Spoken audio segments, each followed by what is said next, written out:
The sun is bright here over Hapner Bailey Field at Adamson Stadium. It is a beautiful day in October, and we are here for some PSAC West football. Hello, everyone, and welcome to Adamson Stadium for today's PSAC matchup, where your California Vulcans, who are number 6 ranked in the country, will host the Griffins of Seton Hill. As always, my name is Hunter Garman. Join with me is my good friend and partner in crime, Adam Crawford. And Adam, we have a good matchup today. Absolutely. Two teams that always find a way to play each other tough no matter what the records show, and this should be a good one here today. Exactly. California coming off a stunning victory over Slippery Rock in Slippery Rock. I believe it was 45-38, and Seton Hill coming off of a rough loss to IUP. I believe the score was 40-19, so definitely 40-13 it looks like. But 40-13, so a rough loss for Seton Hill and a stunning win for California as we get ready to kick off here. California gets to receive the ball to start the game, so it's going to be a good one here today. Yeah, something to keep an eye on here is Vulcans historically this season starting off fast in the first half, nearly doubling their opponent's points per game, and Seton Hill kind of getting off to a slow start, but more of a second half team, and that's where the Vulcans offensively at least have kind of struggled, especially in the third quarter. So something to watch is the Vulcans' offensive production in the first half compared to the second half. If Seton Hill can keep this game close in the first half, it should be a good one. And we are underway here at Adamson Stadium. Williams and Johnson back to receive, and Williams will just take the kick and take a knee in the end zone, and we'll bring it out to about the 20 or 25. And we'll get underway here. As you said before, California, a very much so, at least this season, a first half team, putting up 103 points in the first half over the course of 4 games, almost doubling, as you said, their opponents' scores in the first half. But Seton Hill definitely not out of it, as they tend to roar back in the second half of their game. So it'll be interesting to see how this game fully plays out. But the Vulcans do start with the ball. That's Agnor in the back. I believe Bobby Boyd still fighting with an injury that he sustained at Slippery Rock. Man in motion, that's Hershey. Purcell is just going to hand off to Agnor to start. Agnor breaks a tackle and has a bunch of space. Agnor up the field, has one man to beat, loses the football. And it's going to be recovered by the Griffins.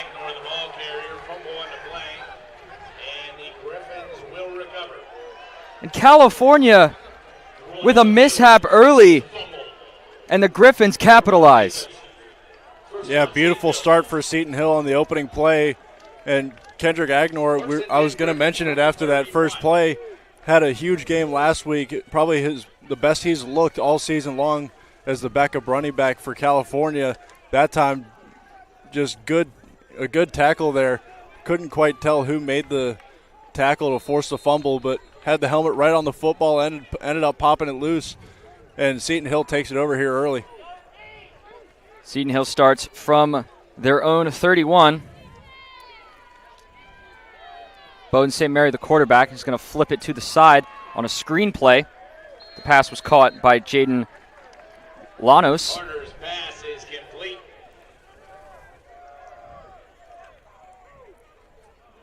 Actually, sorry, it's Darian Carter, the quarterback.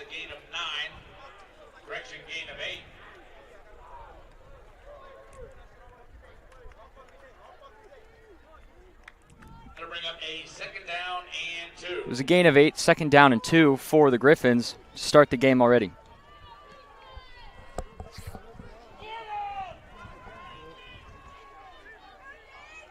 Second and 2, man in motion. Believe that's Barry, the receiver. Going to hand off this time, pushing it up the field and getting enough for the first down is Craggett. It'll be first and 10. Yeah, you'll see a steady dose of Kyron Craggett out of the backfield here as the leading rusher for Seton Hill. And the quarterback, Bowden St. Marie, is listed as the starter.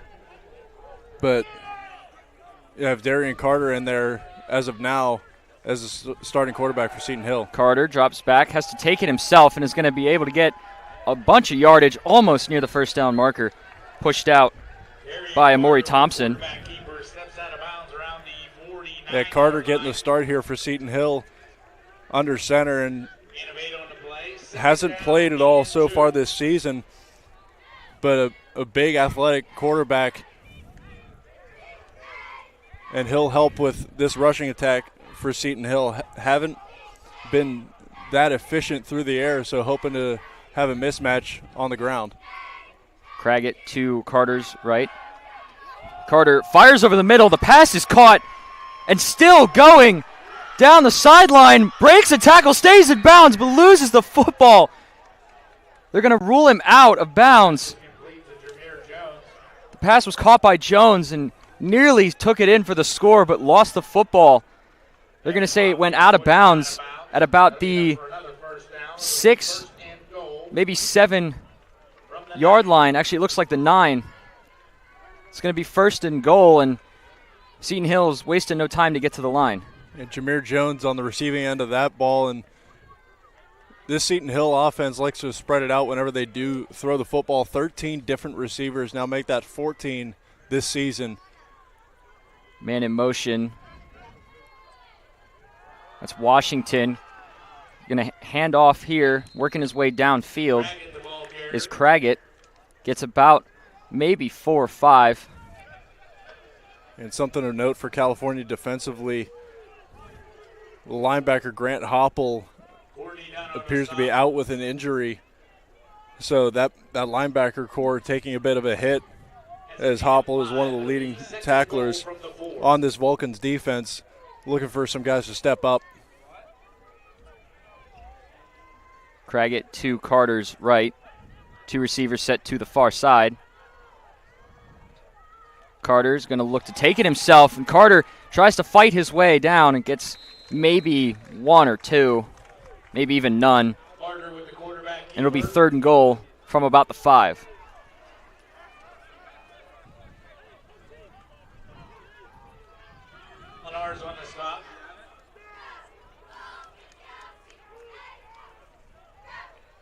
It's going to be third and goal from the 5. California hopefully looking to get away with just 3 points, which for them in this circumstance here early game, that'll be a win in itself. Man split out wide. That's number 80, Isaiah Cherry. Couple men in motion here for Seton Hill. And a whistle blown and a timeout called by Seton Hill. Guess they didn't like what they saw offensively, so they're going to take their first time out of the half already with not even 5 minutes gone in this game. It looked to be some confusion there with the pre-snap motion, with the play clock winding down. And this California defense has done a good job this season at not allowing a whole lot of touchdowns once they get into the red zone.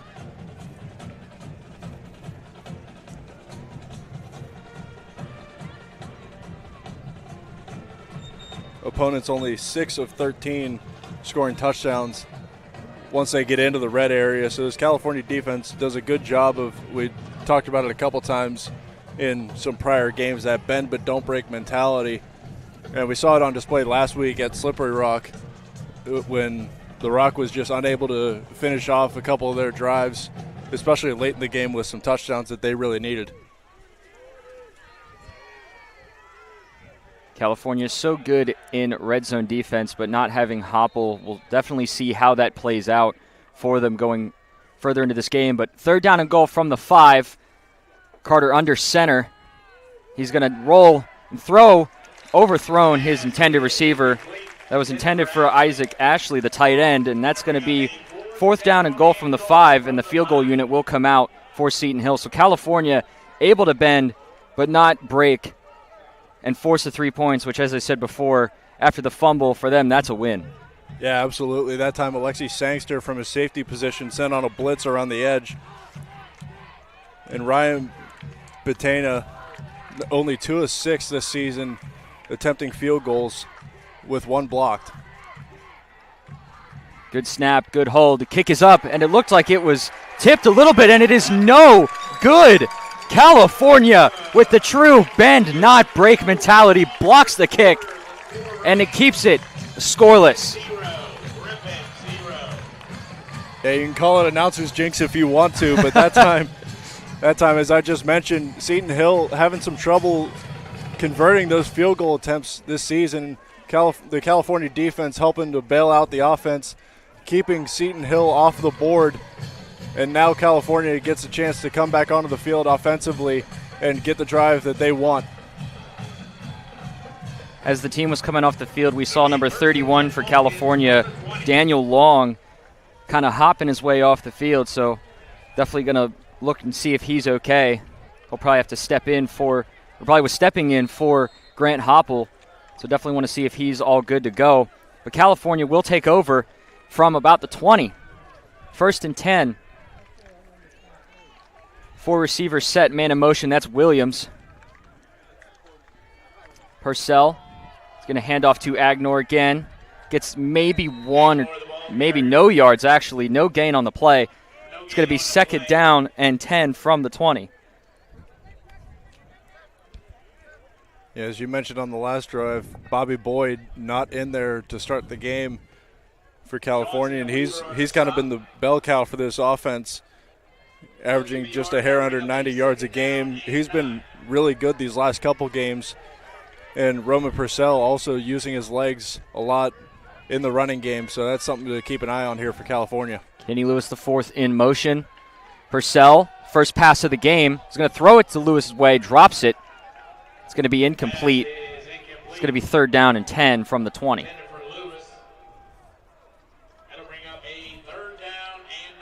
And that's probably the one area of this offense that Coach Gary Dunn would like to see improve. Just the completion numbers from Roman Purcell, not great coming into this one, only at 56%. Does have 4 touchdowns on the year, but also 4 interceptions. 3rd and long from the 20. Purcell getting the new play call. 4 receivers split 2 and 2. Agnor in the back. To Purcell's right. Purcell drops back, looks, heaves the deep ball, has Johnson on one-on-one, but throws it way too far out of bounds. Nowhere near Johnson's catching range, and it's going to be 4th and 9, and just like that, the Griffins force a 3 and out. Again, great start from this Seton Hill defense. We mentioned the fast start that California likes to have offensively, and they're matching it well here. Gonzalez will punt it away, and Anthony Campbell for Seton Hill is back deep to receive, sitting at about his own 45.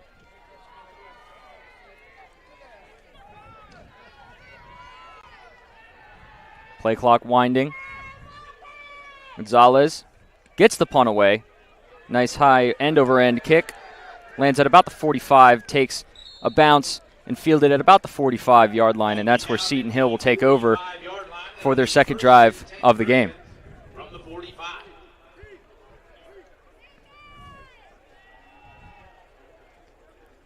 Yeah, and you can see on that long pass play from Seton Hill, their last drive, California expecting a run-heavy offense here today from the Griffins, and kind of left that middle wide open for Jones. And Carter remains in the game for Seton Hill at quarterback. 4 receivers, two either side.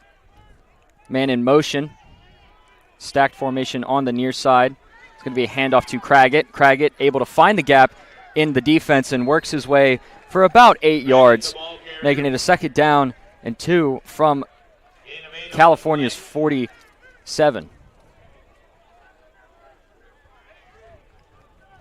Bessa on the stop. 2nd down and 2.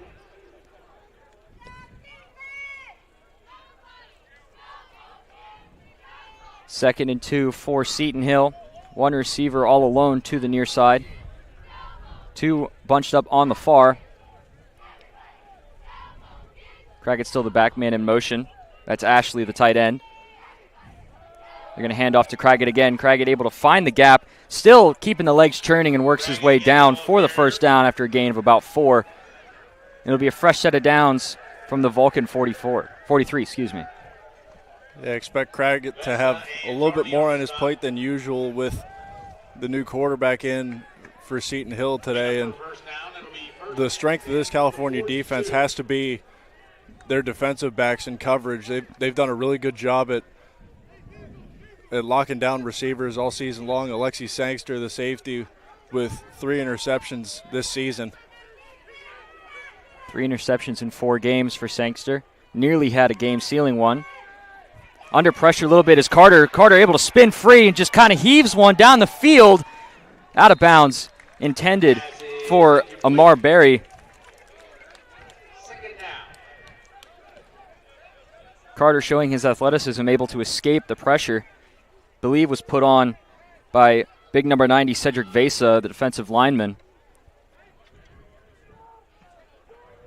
Yeah, Vesa and Malachi Thomas, number 8, have been almost living in opposing teams' backfields all season long and doing a great job at providing some pressure again. And that's going to be important for California, keeping Carter in the pocket, not letting him escape and extend plays. Carter under center now for Seton Hill. They're going to fake the handoff to Craggett. Carter just kind of has to roll, but it was tipped. And it falls incomplete. Tried to make a move on it. I believe that was Jaden Lanos. And it's going to be 3rd down and long from the 43.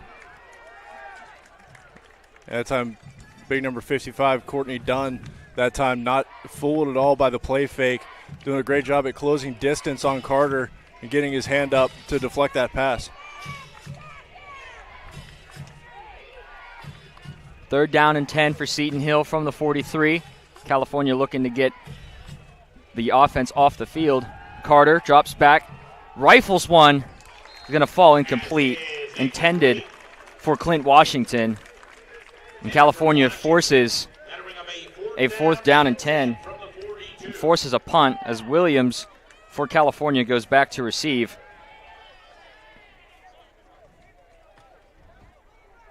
And Ben Zavachan will punt it away. Kind of a funky start here for both offenses, not really able to get in a nice rhythm.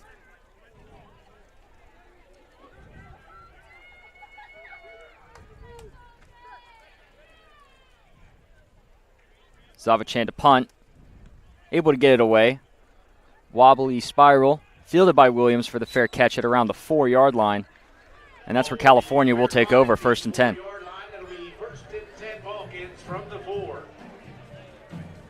So not an ideal field position start for California, but we've seen them in previous games take that kind of field position and turn it into 6 points. So we'll have to see what kind of offensive schemes California deals up here, trying to shake off the kind of momentum and mood killer of the Kendrick Agnor fumble in the very first play of the game. Yeah, it's always tough getting a turnover on your first play offensively to kind of set the tone for your offense. Kind of hard to get your feet under you and settle into the game that way. 3 receivers set for California, 2 bunched on the near, 1 on the far. Man in motion. Play clock winding down. Purcell hands it off from his own end zone. Up the field is Craggett. So Kendrick Agnor gets a seat, and Craggett gets a couple of reps here. Gets about 7 yards to bring up a 2nd and 3.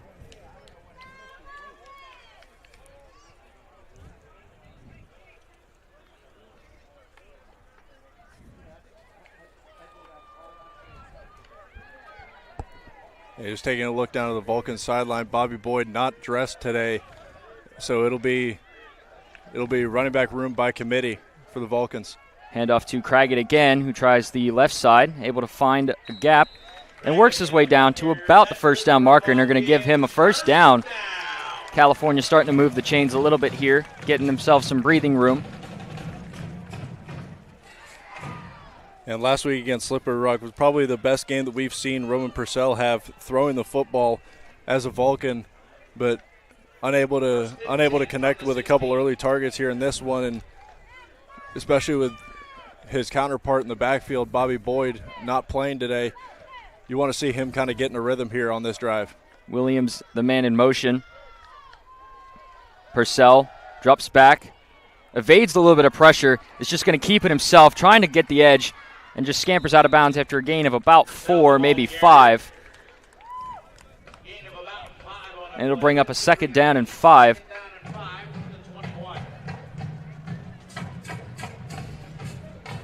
At that time, Seton Hill drops into zone coverage, sending everybody out towards the sidelines, and took away Purcell's first and second reads. And by that time, he had to evade pressure in the pocket and try to pick up some positive yards.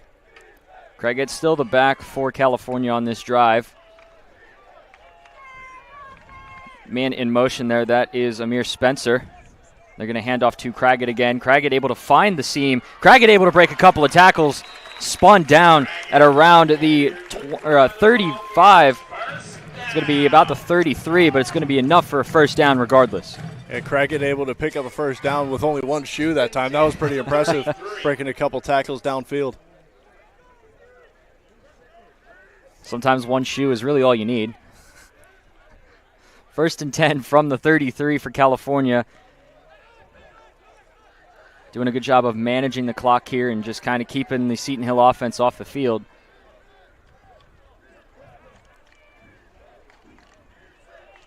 Three receivers set. They're going to hand off to Craigett again, who's met instantly in the backfield and able to get a couple of yards. Actually, that was Agnor this time. But able to get a couple of yards after being met in the backfield. They'll make it a 2nd and 8. Monson and Weaver on the stop. 2nd down and 8.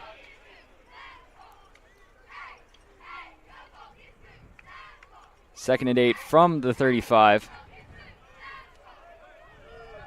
Vulcans in no hurry. Just kind of taking as much time as they desire.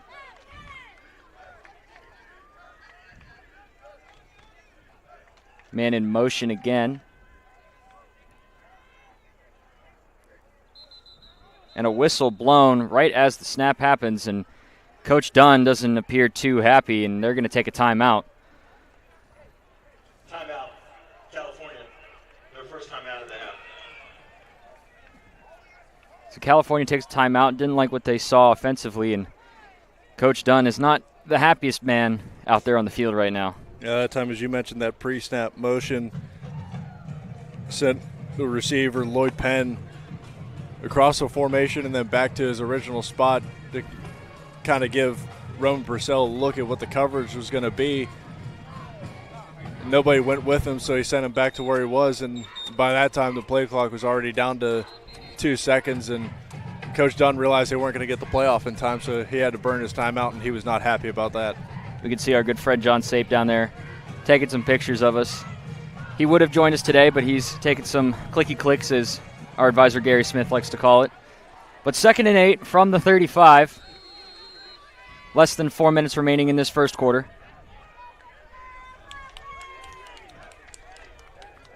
And right now, Deontay Williams for the Vulcans getting his hand looked at.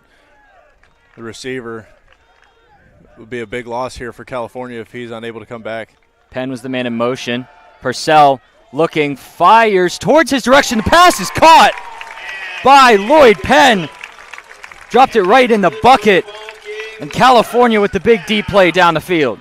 That's a great pass from Roman Purcell. The book kind of coming into this game on him was he doesn't really put a whole lot of touch on his deep passes. And really any pass he throws, it's pretty much maximum effort, and that time able to float it in there above the linebacker and right in front of the safety. 1st and 10 from the 39. Purcell looking to fire again. This time intercepted. Wide open was 13, Darius Patterson, the defensive back, and he's just going to scamper out of bounds at about the 35 maybe, and all the momentum California had just vanishes instantly with the interception. Yeah, that time Seton Hill dials up the blitz, and the pressure kind of condensed that pocket for Purcell. He wasn't able to step into that one. That one, you would have liked to have seen him kind of rip that ball up the seam, but that time floated it a little bit too high and right to Patterson, who coming into this game led the team with 4 interceptions. That his 5th on the year. It was a good look by Purcell because he had a man wide open, but just as you said, not enough on it. As Carter hands off to Craggett, he's trying to work his way up the field and able to scamper for maybe 7 yards out to the 40. Thompson on the stop.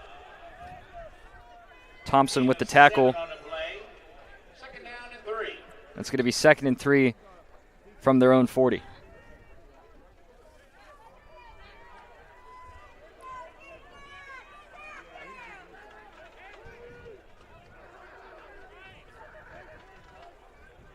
Vulcan's changing up the defensive look. Man in motion. That's Campbell. They're going to hand off to Craggett again. Patiently trying to find the seam. Is able to find the seam and works his way up to about the 44.5-ish yard line. And it'll be a fresh set of downs for Seton Hill. As you said, patiently waiting for that seam to open. That was great patience there that time by Craggett. Initially nothing on that left side. He was waiting for the bodies to move up front and found a seam, able to pick up the first down. Elijah Bennett now in at running back for Seton Hill. 4 receivers set for Seton Hill, 2 and 2 bunched up on either side. Carter is going to keep it himself. A flag is thrown, and Carter is going to get met instantly with maybe a gain of 1, but as we said, flag is thrown. Hold your cars. We got a flag on the play. Looks like it might be against Seton Hill, but we're waiting the official call.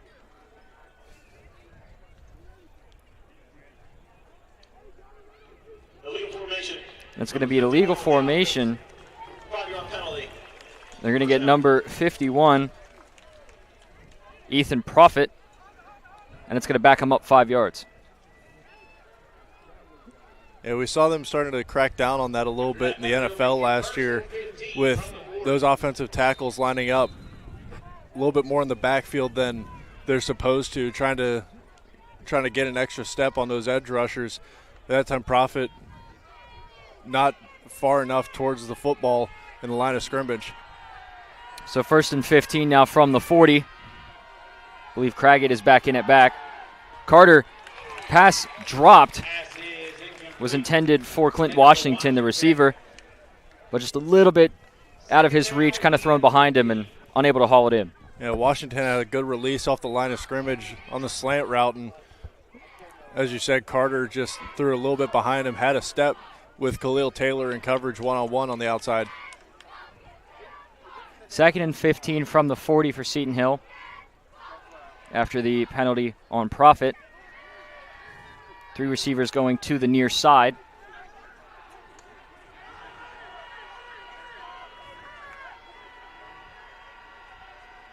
Going to be a handoff to Craggett, able to find the seam again, and Craggett still keeping the legs churning, gets back the penalty yards and more. Makes it a much more manageable but still pretty long 3rd and about 6. Yeah, Craggett breaking some tackles from these California defenders here early. And for California, you know that's the way that Seton Hill wants to try to attack you, is running that football with Karan Craggett, and they're going to have to start wrapping him up here to prevent from him having a big game here. 3rd and 7 from the 48. 3 receivers bunched up to the near side. Carter kind of gets pressure, just has to dump it off to Craggett, and unable to get the first down as he's stopped about 2 yards short. That's going to be 4th and 2, and we'll see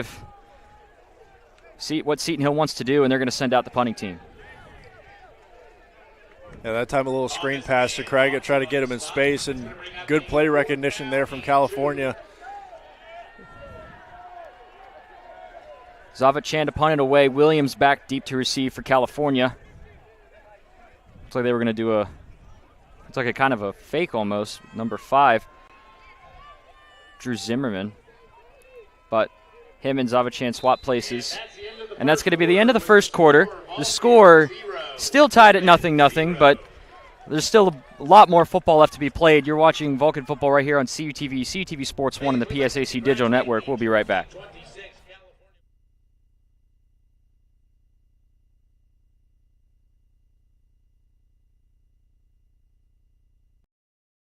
The Pennsylvania State Athletic Conference celebrates its 75th season in 2025 to 26, highlighting the many athletic achievements of its membership institutions. The PSAC has won 59 national team titles, 310 individual titles, produced 29 all-time Olympians, and 43 former PSAC players and coaches have been elected to National Halls of Fame. PSAC proud for 75 years and many more to come.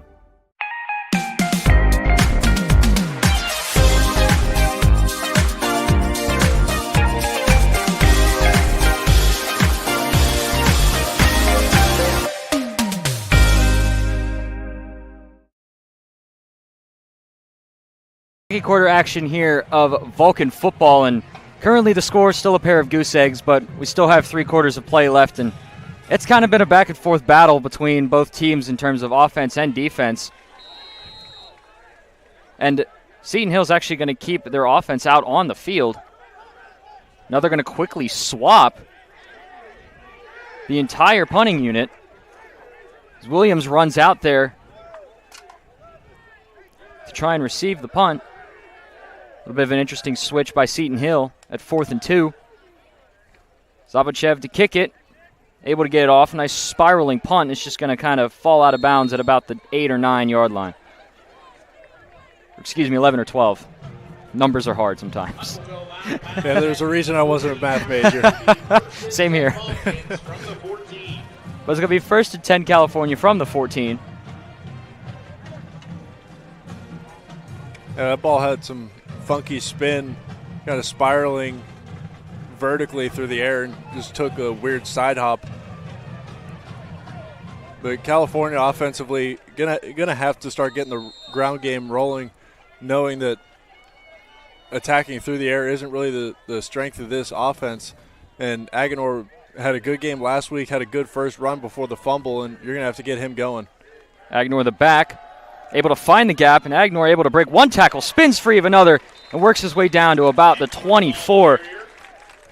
Nearly getting to the first down marker.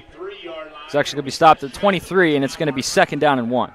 And we saw California these last 2 drives kind of slow it down, but here they go with the tempo.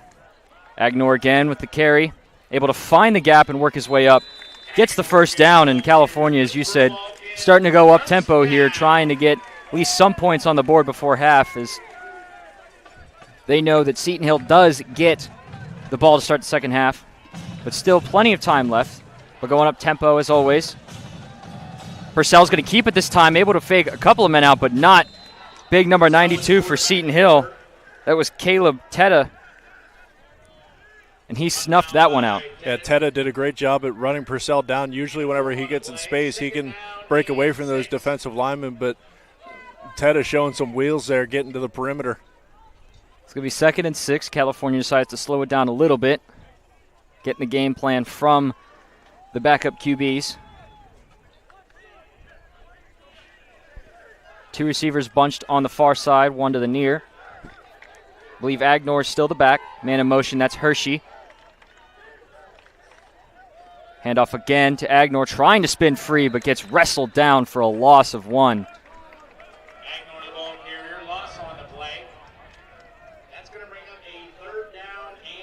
Tackle was made by DeMario Manning, the DB. Nice strong tackle there. Force a 3rd down and long for California. Yeah, right now Seton Hill's just loading up the box at the line of scrimmage to try to prevent this rushing attack and almost daring Roman Purcell to throw the ball. 3rd down and looks to be about maybe 8. And the scoreboard says 9. Williams in motion. Purcell thought about throwing it, was going to take it himself. Purcell, 1 man to beat, but unable to, as he gets tackled down by Thomas Johnson, the linebacker. It's going to be a 4th down and about 5. 4th down and 4, excuse me. Yeah, California offensively just looking all out of sorts. A great job at game planning coming into this one by Seton Hill defensively. And they've been giving up a lot of yards on the ground and through the air for that fact, but giving up about 200 yards on the ground per game, doing a great job early in this one. Gonzalez gets the punt away. Campbell there to receive. He's going to field it at about the 30. Works his way up to about the 37, maybe 38, 39, give or take that range. And it's going to be 1st and 10 from the 38 for Seton Hill. And as you said before at the open, it doesn't matter what the record is. These two teams will always play each other really tough, and it almost seems that when these two teams play, the record doesn't really matter.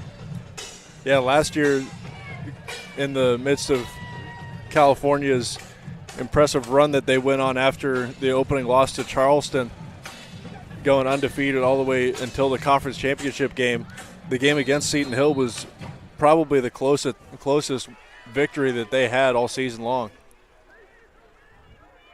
Carter in the gun is going to hand off to Craggett, trying to work his way, but met instantly, but able to break free from the tackle, and Craggett tries the other side this time and able to work his way down to about the 44, and an impressive run by Craggett, who's met instantly initially by Tajon Bandy, but able to break free and turn it upfield. Yeah, Bandy taking the place of the injured Hopple, that middle linebacker position, blows up that play in the backfield, but just doesn't wrap up. And though Craggett spun out, he did a great job at pursuing him all the way back across the field, helping make that tackle. 2nd down and 4 from the 44. Carter back to pass under a little bit of pressure, trying to find something. Great coverage by the O-line. A flag is thrown at the very end, but Carter able to just kind of get maybe back to the line of scrimmage, but there is a flag in the backfield, and it probably will be a holding against Seton Hill. Yeah, that time as Carter was waiting for something to develop downfield, Keith Spell almost broke loose. They're going to get Ethan Profit again on that holding call. It was called earlier in the first quarter for an illegal formation. Yeah, as Carter started to scramble to his right, Profit just held on to Spell just a little bit too long, and that's sometimes what you see, unfortunately, from offensive linemen. That quarterback tries to scramble and keep the play alive, and the linemen don't know which way he's running, but whenever that defensive lineman or whoever you're engaged with starts to pull away from you, you have to let go at some point. 2nd down and 15. Carter, the swing pass is caught by Llanos, but tracked down with maybe a gain of like 2 or 3. Yeah, just a quick hitter there, the run pass option. Carter hits the screen pass, trying to get a little bit of that penalty yardage back, but good pursuit from California defensively. It's going to be a 3rd down and a long 12. Scoreboard says 13, but give or take a yard usually. But 3rd down and long here for Seton Hill. 3 receivers bunched up on the far side. Carter in the gun. He's going to look to pass. Carter has to step through the pocket and is just going to take off and run it himself. Batted around and brought down at about the 43. And it will force a 4th down and about 6. California has done a good job at getting into the backfield on these passing plays, and Carter has done a great job for the most part as a rather inexperienced quarterback, especially this season, at evading that pressure and trying to find a positive play. Savachan back to punt. Kenny Lewis, the 4th to receive. The very shifty punt returner for California has had a couple of return touchdowns. A little bit of a bobbled snap there, but able to get it away. Lewis backpedaling, kind of muffs it a little bit, but just able to recover and brought down instantly at about the 6-yard line. Seton Hill all over it, and California will have some pretty ugly field position to start the drive. Yeah, and that's something that's been a theme so far this season for California. They've had a really good field position to start their offensive drives. But so far in this one, Seton Hill doing a great job at pinning them deep into their own territory and not allowing anything to really get rolling here for California. So California will take over with 9:30 remaining in the first half from their own 6.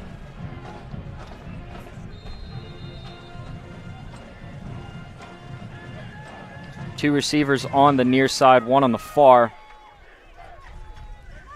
Got a man in motion. That's Jake Lehue, the tight end. A little bit of a high snap and a handoff. Actually, Purcell's going to keep it himself and gets maybe a yard. Agnor tried the rush block but got instantly blown up. Johnson and Boone on the stop. But it maybe was a good fake from Purcell, and unfortunately it was a good fake for Agnor. The defense thought he had the ball and he got lit up. 2nd down and 8. They say that Purcell got 2 on the carry. Wide set of receivers for California. Showing blitz for Seton Hill. And a little bit of a dangerous throw there as Dimitri Whitehead, the DB, came off the edge in the blitz. Nearly had that batted down. Yeah, that time looking for Amir Spencer on the quick in route, and that ball looked like it might have got deflected at the line of scrimmage. 3rd down and 8 from the 8.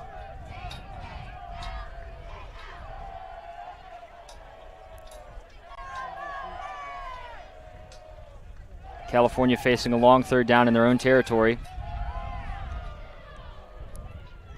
Griffin show blitz. Purcell kind of just has to step up through the pocket and is going to keep it himself. Purcell able to cut to the edge, but gets knocked out of bounds short of the line to gain, and it'll be forced another 4th down. Knocked out of bounds by Lambert. Looks like he's maybe 2 yards short. Actually, they're going to say he's about 1. And the offense, for a moment, stayed out on the field, but the punting unit will come out for California. Yeah, good call there from Coach Dunn. Wanted to see if he had the first down first before bringing the offense off the field, but this deep in your own territory, you don't want to give Seton Hill an extra shot of adrenaline.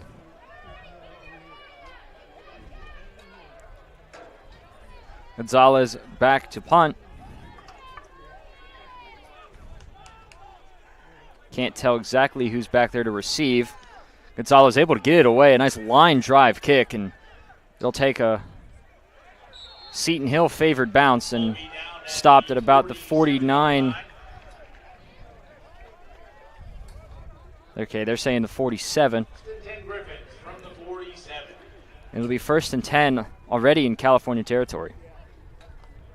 Yeah, Seton Hill defensively has done an outstanding job at taking away that extra weapon for California's offense, which is the legs of Roman Purcell. Once he gets rolling on the ground, it's really problematic for a defense. But they've been keeping an extra linebacker on the backside of these read option plays just to keep him hemmed in.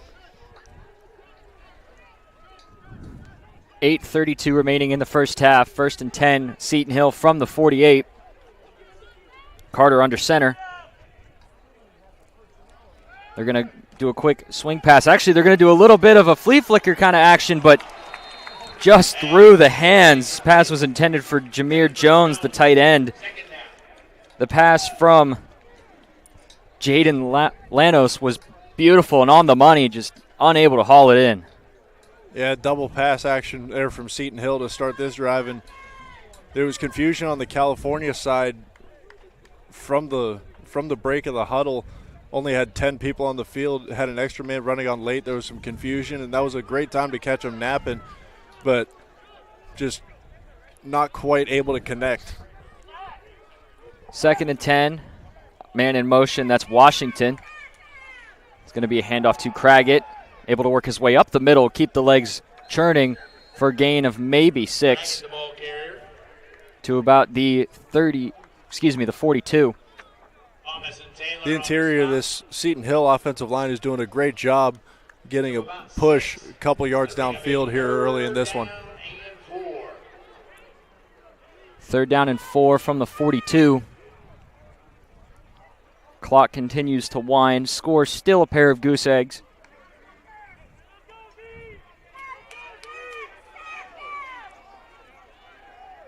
Craggett in motion, who's split out wide. So empty backfield set for Carter.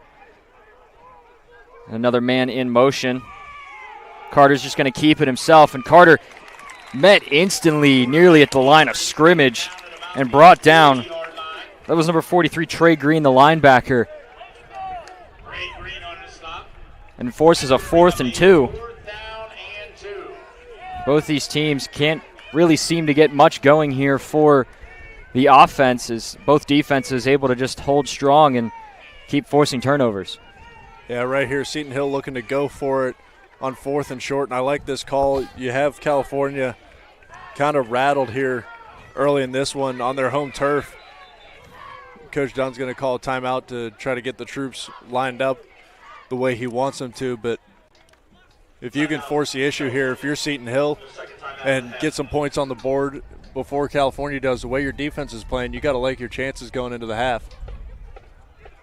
Yeah, I agree. It's a good play call on 4th and 2 to go for it. As you said, both teams struggling to get things going offensively, and if they can convert on this 4th down, they'd be well on their way to get something going here before the half to potentially keep the clock moving. As I said before, they get the ball to start the second half, and so if Seton Hill can convert on this, they'll have the momentum. And California, as you said, struggling to find anything offensively, and so even if they don't get it, Seton Hill trusts their defense to force a stop. And right now it feels like one of those heavyweight boxing matches where both fighters are trying to feel each other out, trying to get a gauge for the game plan, and at some point somebody's got to throw the first punch, and Seton Hill's looking to do that right here. 4th down and 2. 7 minutes remaining in the first half. Carter under center. Nice tight formation. Might just be looking to move. Carter, handoff to Craggett. Craggett trying the outside, is able to get the first down. And Seton Hill converts and moves the chains. Yeah, that time for California, the man on the end, Samuel Hobbs, the linebacker, did a great job at forcing Craggett to go backwards, but just too much speed getting around the edge and able to pick up 3 for the first down, and that's a big play for Seton Hill. Means they're able to stay out on the field, keep the clock rolling to try and just wind down this team to get the first points of the game and maybe even try and double dip as the second half commences. But 1st and 10, Carter zips one. Pass is caught. Actually, they're going to say it's incomplete. That's going to be 2nd and 10. It was a good effort by Washington to try and haul it in, but they're saying it hit the ground. Yeah, it's twice now he's had Washington on that slant route. California kind of playing off, giving these Seton Hill receivers a step or two to get off the line of scrimmage, and Carter just unable to connect. 2nd and 10. 6:16 remaining in the half. Same formation as before. Man in motion, can't tell exactly who that was, but handoff to Craggett. Craggett met almost instantly, able to keep the legs moving and gets maybe a yard. Gain of about a yard on a play.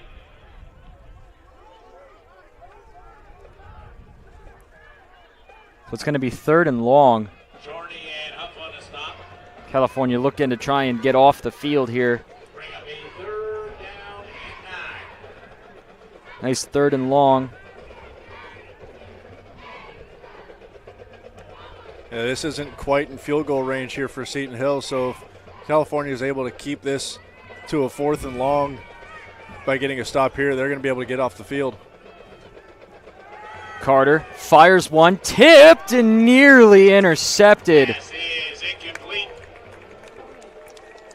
That'll bring up 4th down. Keon Powell nearly had an interception. He had plenty of grass in front of him. He's definitely kicking himself for that. He wants that one back. Yeah, that time Carter looking for Jaden Lanos the wide receiver and just, again, threw it a little bit high and behind him.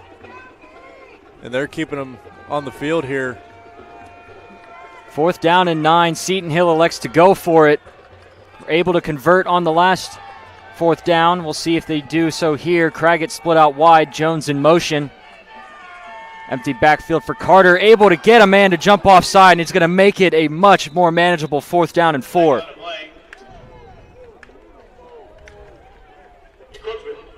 Defense number 96. 5-yard penalty. 4th down.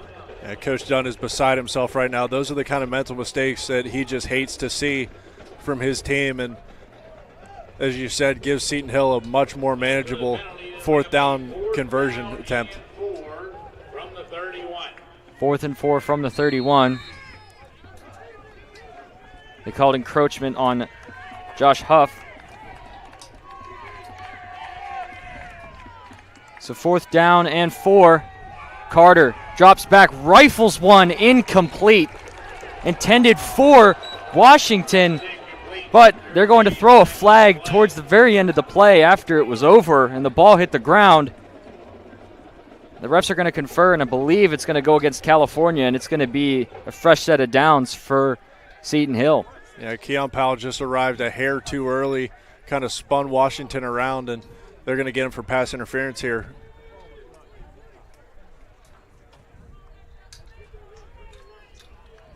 Pass interference. Number 4 in the defense. That's a spot foul. Automatic 1st down. As you said, they're going to get Keon Powell on the pass interference.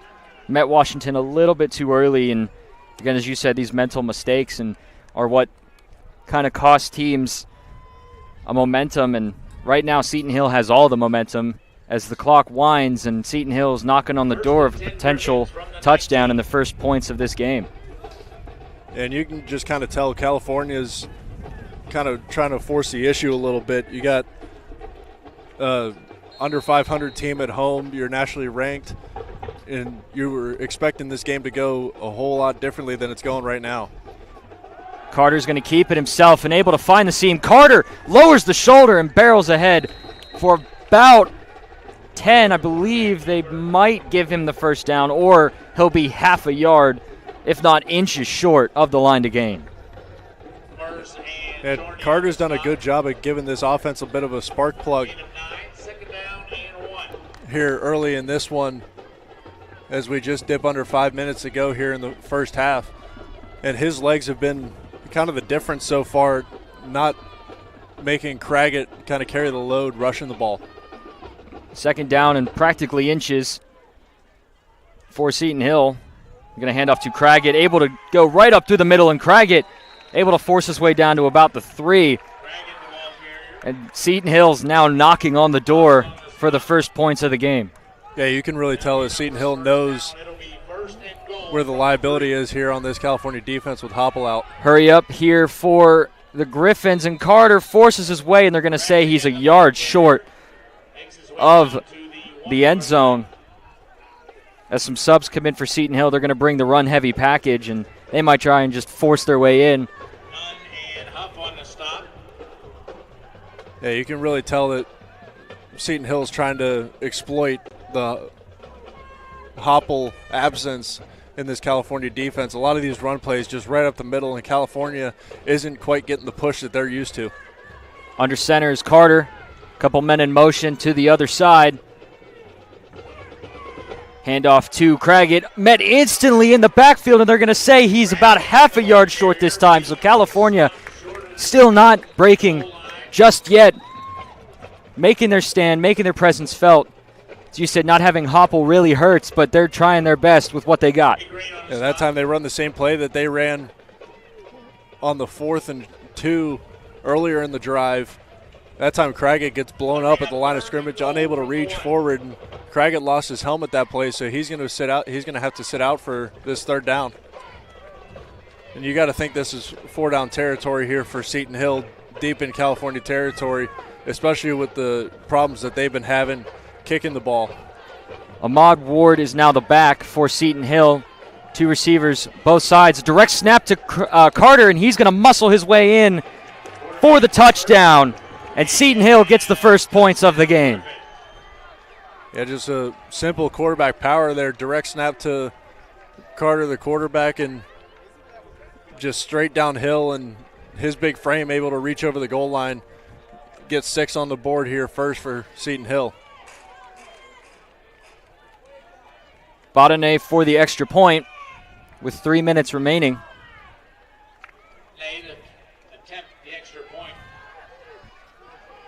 It's a good snap, good hold. Kick is up, and it is no good. No good. Missed it, and the score 6-0 Seton Hill. You're watching Vulcan football right here on CUTV, CUTV Sports 1, the PSAC Digital Network. We'll be right back.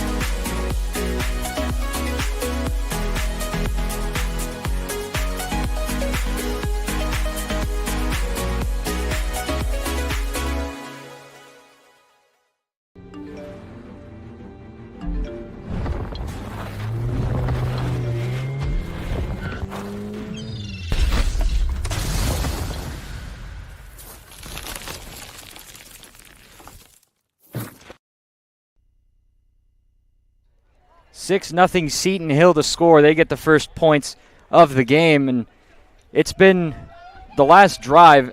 Seton Hill has shown a lot of resilience, a lot of toughness, converting twice on 4th down and able to just punch it in for the first score of the game. Yeah, there was a big statement drive there from Seton Hill towards the end of this first half, and California's going to have to get something rolling here offensively to come away with points before the break. Bodene to kick it off. Backpedaling is Lewis, but it will go nearly out of the end zone, and it'll be brought up to the 25, and that's where California will start with 3 minutes remaining and only 1 timeout. Well, technically 2 with the 2-minute timeout, but California trying to get hopefully something on the board. And with the missed extra point from Bodene, it's still anyone's game, really. Yeah, absolutely. I mean, you have a chance for, if you're California, to take the lead going into half with just a touchdown and the point after attempt. But so far, Seton Hill's done a great job at not allowing Purcell to scramble around, and they've been taking away these underneath routes that they like to throw, and he just hasn't been able to connect with anybody downfield. Lewis in motion. Purcell is going to look to throw and nearly intercepted. It was a dangerous pass. Right there was Darius Patterson, who nearly had another interception. Yeah, Patterson, the ball hawk on the back end for this Griffin defense. And that time, Coach Gary Dunn for California looking for a pass interference, thought he arrived just a little bit early, like we saw Keon Powell do on the 4th down attempt on the last drive for Seton Hill. No flag gets thrown despite Coach Dunn wanting it. Lewis in motion. Griffin show blitz. Purcell, dangerous throw, and they're going to say it's caught. It was a beautiful catch by Lloyd Penn, the receiver who had the big deep ball earlier. And it's going to be enough for a California first down. That was a great catch going to the ground in traffic by Penn. Vulcan's showing hurry up. Purcell over the middle. Just a bit outside of the reach of Lewis, and that's going to fall incomplete.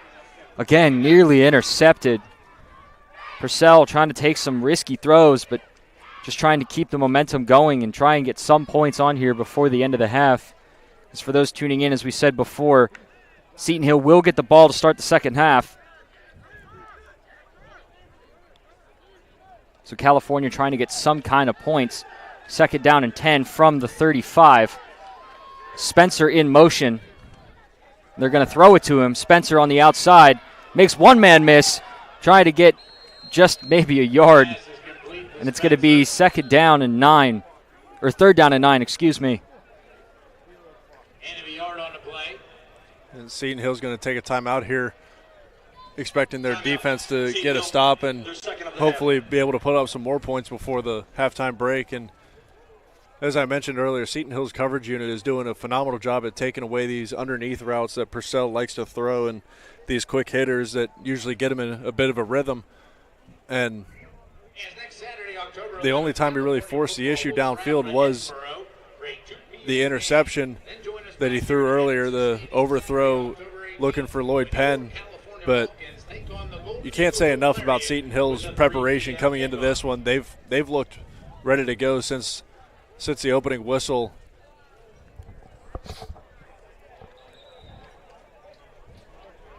As we come out of the timeout, it's going to be 3rd and 8 from the 36 and a half, give or take, from where the ball sits.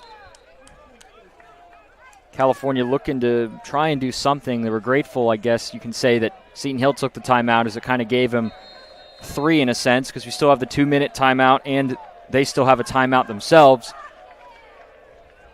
But 3rd and 8 from the 37. 2-and-2 receiver split. Agnor, I believe, is the back. Purcell drops deep, decides to heave one, has Johnson a little bit too far out of his reach and out of bounds. And that'll fall incomplete again. Purcell looking for his main man, DeVay Johnson, but had a little bit too much on it and forces the long 4th down. Yeah, that's kind of been the story of the day for Purcell, throwing the ball just a little too much on it. And, again, Johnson had a step. There was a safety working his way over to the sideline over top, but there was space to drop that ball in there, and Purcell just unable to find him. And Seton Hill able to make another statement defensively here, and they're looking to make another one offensively. Gonzalez to punt it away. Believe that's Anthony Campbell back deep to receive for Seton Hill. Low snap. Gonzalez able to get it away. Campbell fielded at about the 34, and a nice spinning tackle there. There is a flag down on the play. Tackle was made by Khalil Taylor. Was thrown around where the ball was fielded. Yeah, they're going to get a Griffin here for blocking the back. Etienne Samoa. Just a little extra shove as the returner was fielding the ball. We await the official call here. During the return, blocking the back, number 43 on the return team. 10-yard penalty from the end of the kick. First down. As you said, they're going to get Etienne Samoa on the block in the back, and a 10-yard penalty from where the ball was stopped. And it's going to be 1st and 10 from the 21, it looks like. With 2 minutes and 8 seconds remaining in the half, Seton Hill still technically has 2 timeouts, as we have the 2-minute timeout, and they still have 1 in their pocket. Yeah, time not really an issue here for the Griffins. Just trying to at least get into field goal range, make this a 2-score game before half. Carter going to hand off to Craggett, trying to work his way. Nice patient run there, but a fumble, and it's recovered by California. And just like that, maybe the tides have turned here.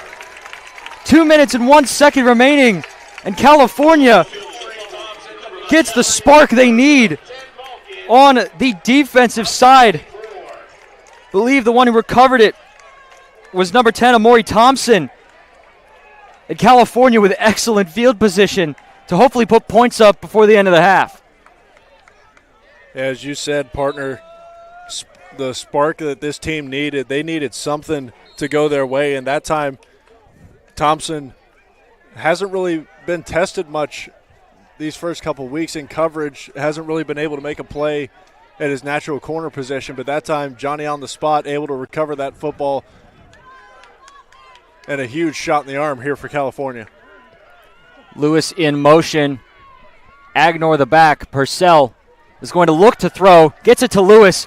Shifty in open space. Lewis makes a tackle, or makes a man miss, and gets down to about the 19 or 21. Actually, excuse me, that would be the 16. Again, numbers are hard, but it will be the 2-minute timeout. We'll keep it here, and again, California gets the spark they need, and they're looking now to put some points up on the board before half. Yeah, I mentioned on the last drive, Seton Hill not really allowing Roman Purcell to hit these quick curl routes and these in-breakers. But that time, the coaching staff of California draws up a little screen pass, getting the lineman out front for Lewis to try to evade a couple tackles, and had a couple great blocks downfield.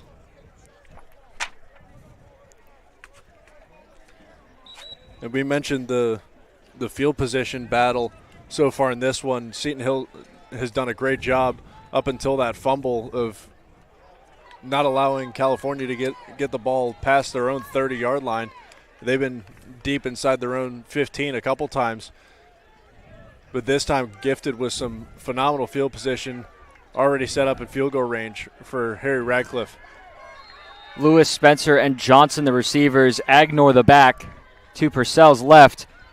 Purcell is going to roll out to try and look to throw. He has Agnor wide open for the touchdown, and California capitalizes on the fumble.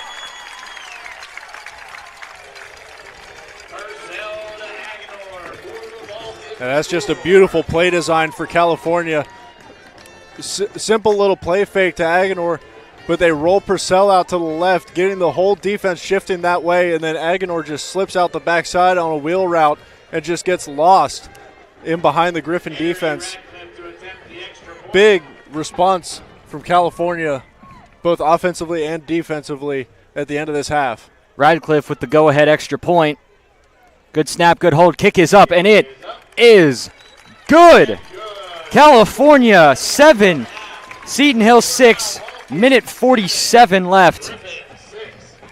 We're going to keep it here, but an absolute insane turn of events, and we said these two teams play each other so well. Again, it seems that the record doesn't even really matter, and right now these two teams have been going back and forth, and California, it seems, found the way to shift the momentum in their favor.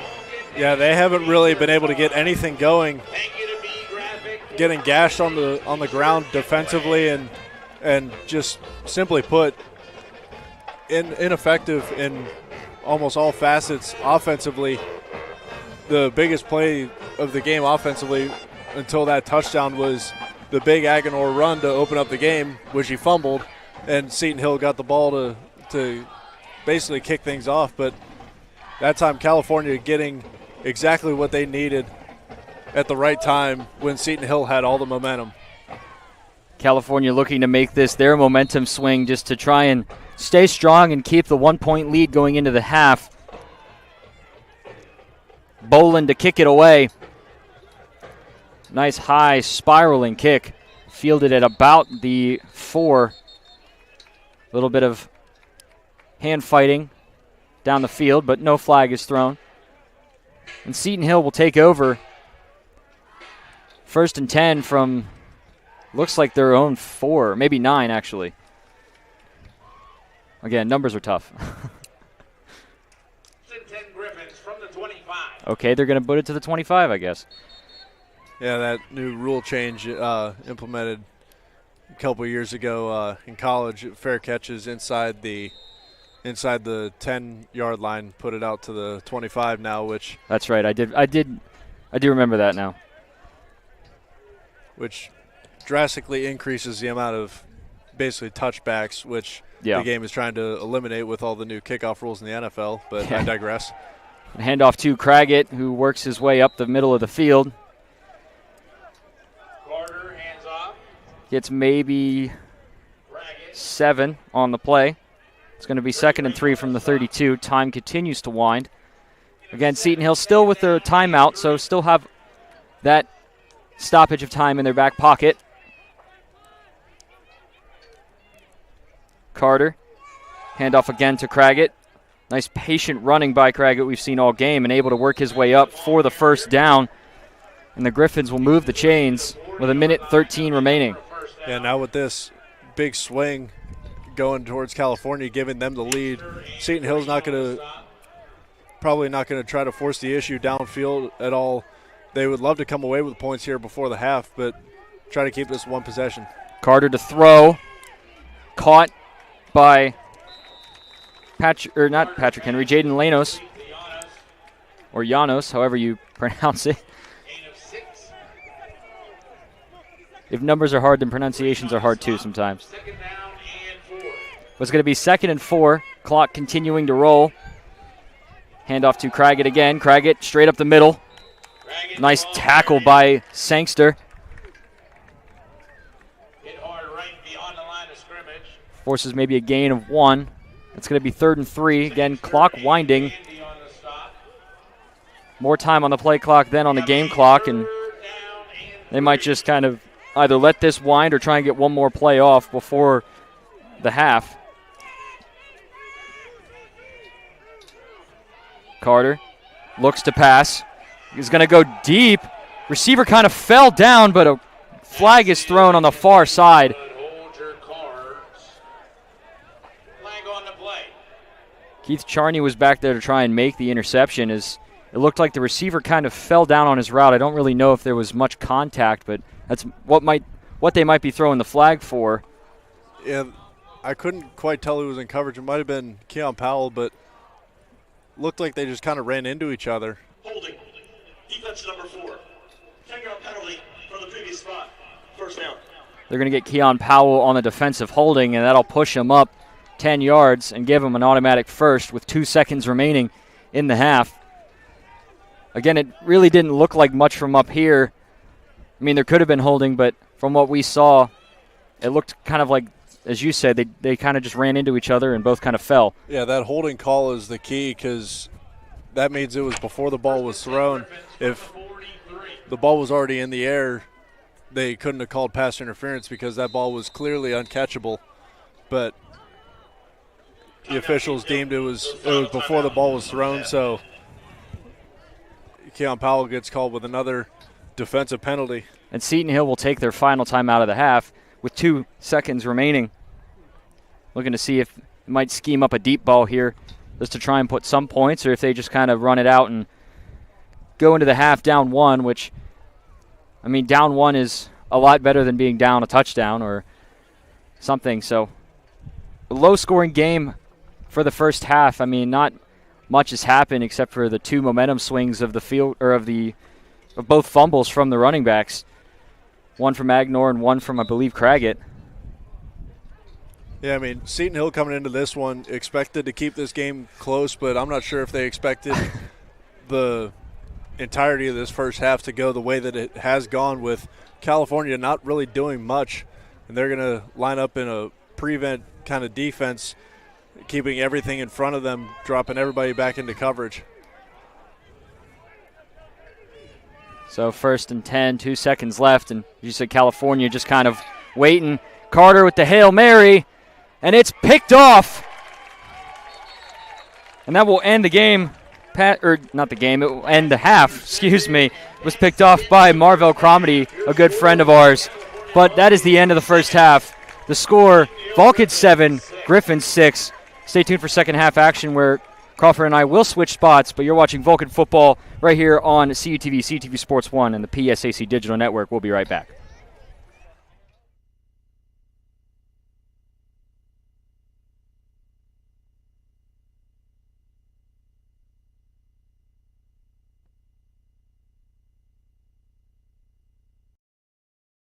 Students, after the big game and the festivities at the homecoming and community dessert reception, come enjoy theater improv, sports challenges photo booth, face painting, puppetry, giant foam Jenga, and much more.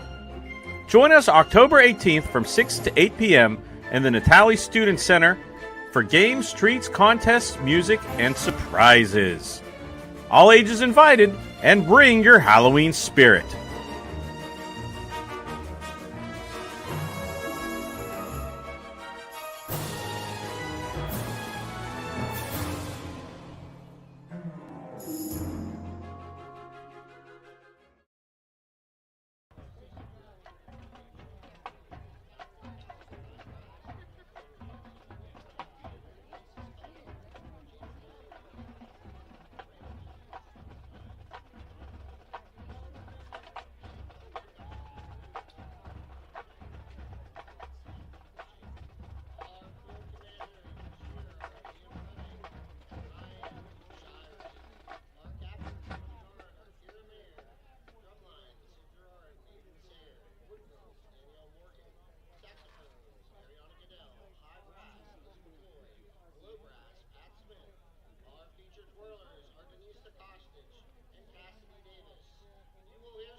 The Vulcan band asks you this year, do you believe in magic? Maybe it's the kind that's from storybooks and fables, or maybe it's the kind shot from a magic wand after casting a spell, or it could be the height of medieval Merlins or fantastic wizards. Whatever kind of magic you believe in, the Vulcan band is proud to present the 2025-26 production, Magic Cow. Sit back and get ready for the band to work their magic. Field Commanders Ryan Shirey and Leah Fleming, is your band ready? When you're watching in the water, they always have that certified pick, and everybody picks DJ. I bet that's awesome.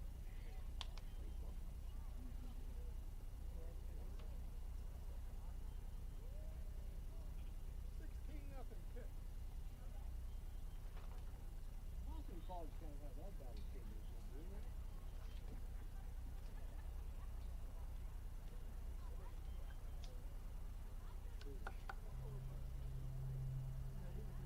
Yeah.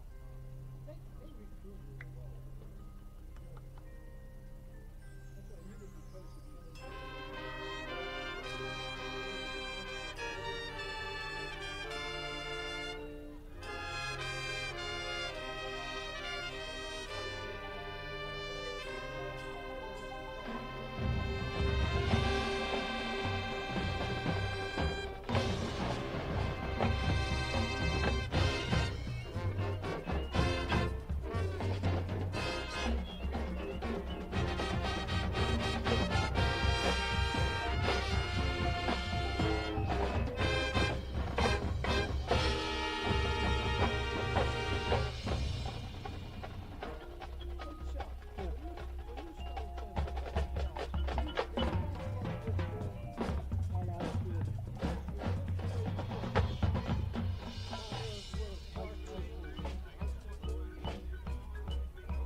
Hello, everybody, and welcome back to Adamson Stadium as we get set to kick off the second half between the California Vulcans and the Seton Hill Griffins.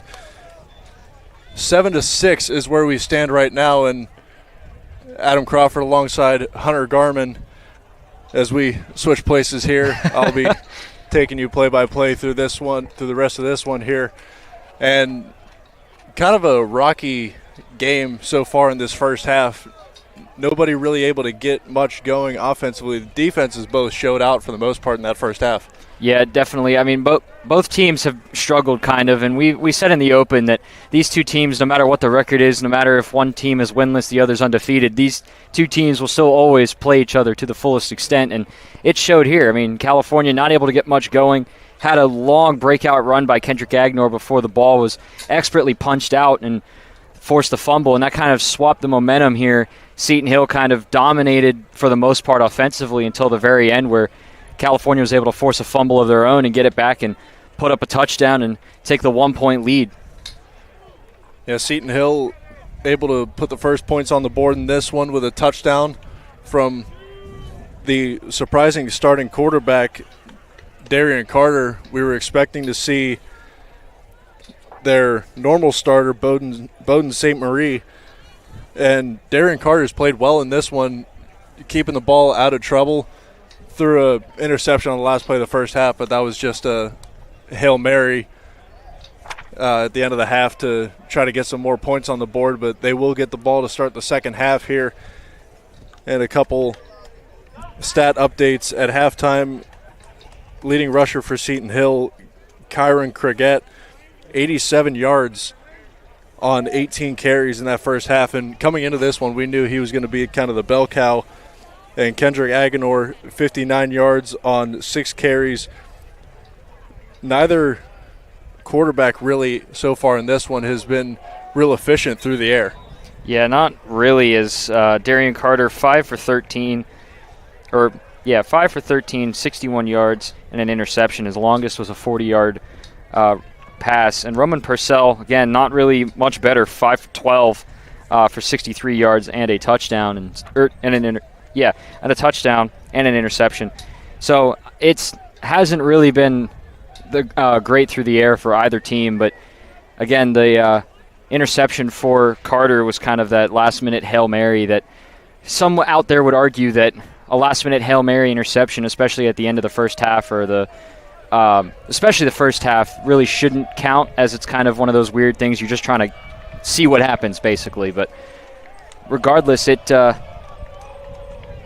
counted against him, and we are about to get underway here for the second half.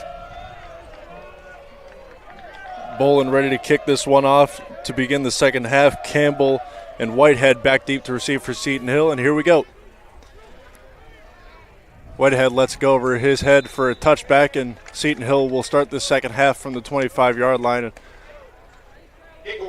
just kind of watching that first half and the rhythm that the Griffins were able to get towards the end of that first half, what's something that they're going to have to do well in this second half to keep pace with the Vulcans?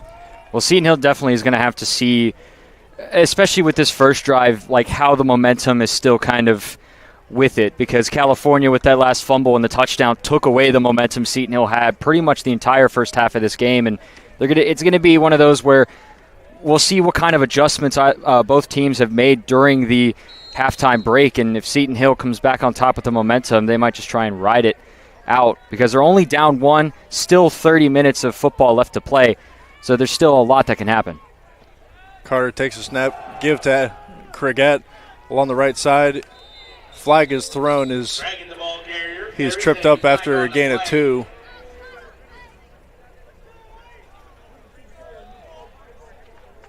As we await the official's call, appears to be a hold. Holding. 55 on the offense. 10-yard penalty from the previous spot. First down. They're going to get the right guard, Willard Aja Provenchal. That was one of the names we talked about at the start of the game. We're not sure how to pronounce it, but we'll see if his name gets called. And his name got called there for the holding. Wouldn't you know, first play of my play-by-play career. has probably the toughest name we've seen so far this season. At least the other one of the other offensive linemen, we know a rough pronunciation. Carter lined up in the gun, sends Cricket in motion to his left, to the near side, swings it out to him, looking for some space along that left side, breaks a tackle, and Cricket's still standing after a couple Vulcans get their hands on him. Yeah, it was a nice tough run by Cricket. Definitely, as we've said, utilizing him in not only the run game, but clearly the passing game here as they swing to him. And he's a tough runner for his size and able to punch it up through the middle many occasions. He's going to take a break now, as I believe number 19, well, not 19, excuse me. Looks like, can't exactly tell from here. It's tough. These numbers are kind of hard to see from where we're at. Elijah Bennett checks in the game at running back. Carter steps back, steps up, and he is sacked. Carter is sacked in the back. Number 90, Down by Howe. Cedric Vesa, first one to him. And Carter did a great job in that first half at evading that Vulcan pressure, but that time they're able to hit home. Yeah, Vesa and Huff both there, the two big interior defensive linemen for this Vulcan front, able to get through and get the pressure, and Huff able to wrap him up and bring him down for a big loss and make it a long third down. Bennett still in the game, but running back trips right for the Griffins on a 3rd and 20. Carter takes a snap, quick drop, looking to run, and there is nowhere to go. Carter the ball carrier, gain of maybe 2 on the play. They're going to call it a gain of 2. That time Malachi Thomas able to trip him up after a short gain, and the Vulcan defense gets off the field quickly here. Great job by the defense to just stay strong and make those adjustments if they needed to in the locker room to get off the field right away, get California the ball back to see if the offensive adjustments they made at halftime will pay off or not. Yeah, partner, we mentioned it in the open. Not a great third quarter team, this California offense, and the defense doing their part on this first Seton Hill drive. Punt gets away clean, end over end, short. Punt takes a Seton Hill roll, though, down inside the 35 as they try to usher it along towards California territory. They're going to mark it down at the 31-yard line, and the Vulcans will take over from there. Yeah, Zavachan looked a little bit wonky coming off his foot, but it takes a nice roll to the 31, so California will get okay field position to start, but not, better than they've had the last few drives in the first half, definitely. Yeah, that was a theme in that first half.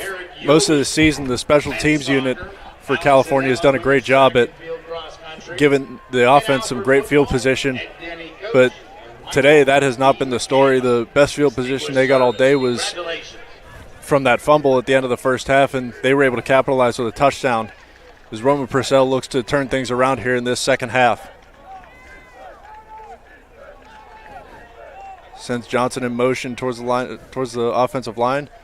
Purcell drops back, looking over the middle, too high for Lloyd Penn.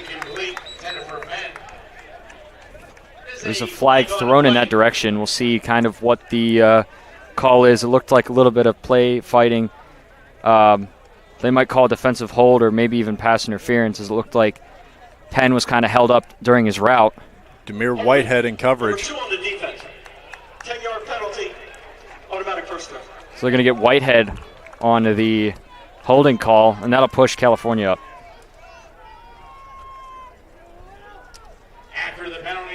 So really turned into a kind of a flip thing here where California was kind of hurting themselves defensively, and so far here, Seton Hill's been doing it.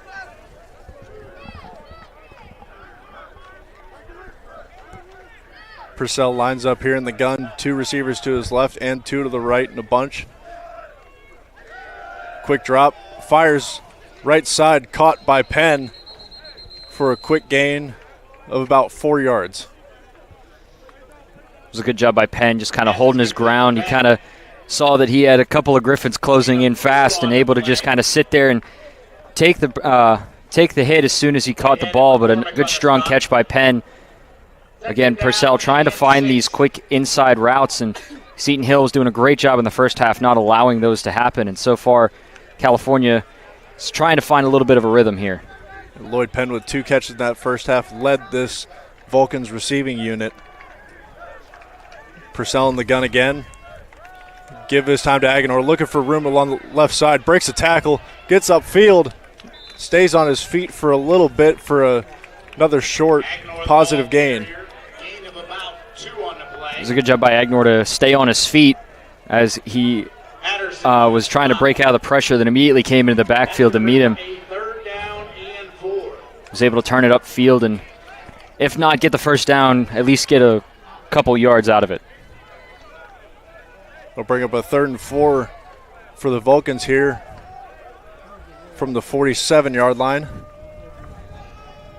Aguilar in the backfield shifts to Purcell's right. Sends the tight end in motion. Snap, Purcell, quick drop, finds the tight end over the middle. Big space over the middle that time for number 84, Rowan Hershey, and that'll pick up a Vulcan first down. Yeah, that was his first catch of the game, and what a catch it was. I mean, we saw Rowan and Hershey in motion, and he was able to just find the gap over the middle as the Griffins kind of dropped back into zone coverage. It kind of left the middle of the field wide open for Hershey just to kind of sit there and navigate his way through for a first down.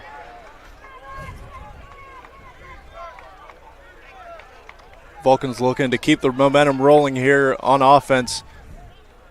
Long in motion from the receiver spot. Purcell, quick drop, loads up, fires deep, got a man, too far. Looking for DeVay Johnson again, and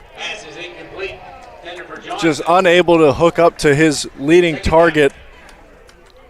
Johnson wide open in that Seton Hill secondary. Oh, Purcell wanted that one back so badly. He had Johnson wide open, plenty of space. Pretty much would have waltzed his way in for a touchdown, but Purcell just put a little bit too much on it, and DeVay Johnson's a big target, but that one was a little bit too far out his reach. Yeah, he's looked for Johnson a couple times on those deep routes and just unable to connect with him so far. Brings up a 2nd and 10 for the Vulcans. Purcell looking, taking off left. He's tackled after a short gain of about 3. It was a good job by Purcell, recognizing that the coverage was too strong from Seton Hill and that play was kind of falling apart. So he turned something into nothing into something. Geez, I can't talk today. It's been a day here at Adamson Stadium. Maybe the sun's getting to me, but regardless, of course, it's a 3rd and long. Yeah, a little chilly this morning, but it has certainly warmed up a substantial amount here at Adamson Stadium, climbing up towards the 80s. The Vulcans looking another 3rd and long. Purcell this time to give to Aguilar right side, looking for some room. None to be had, though, as a flag is thrown. Aguilar still on his feet. Aguilar, the ball carrier. The flag down, and they might get Aguilar on the face mask there. We can kind of see, definitely from up here, that he had his hand too far up into the defender's helmet. This will make an already long 3rd down even worse, especially if the down counts.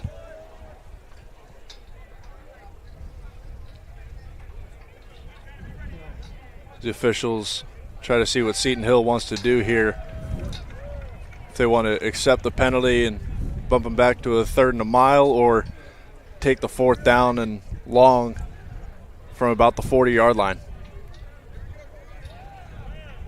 Face mask, number 23 on the offense. That penalty is declined. 4th down. So it's going to be a declined face mask penalty on Aguilar. It's going to force a 4th and 7. 4th down and 11 at the 39. A 4th and 11 from the spot of the tackle. And Gonzalez will come out to punt.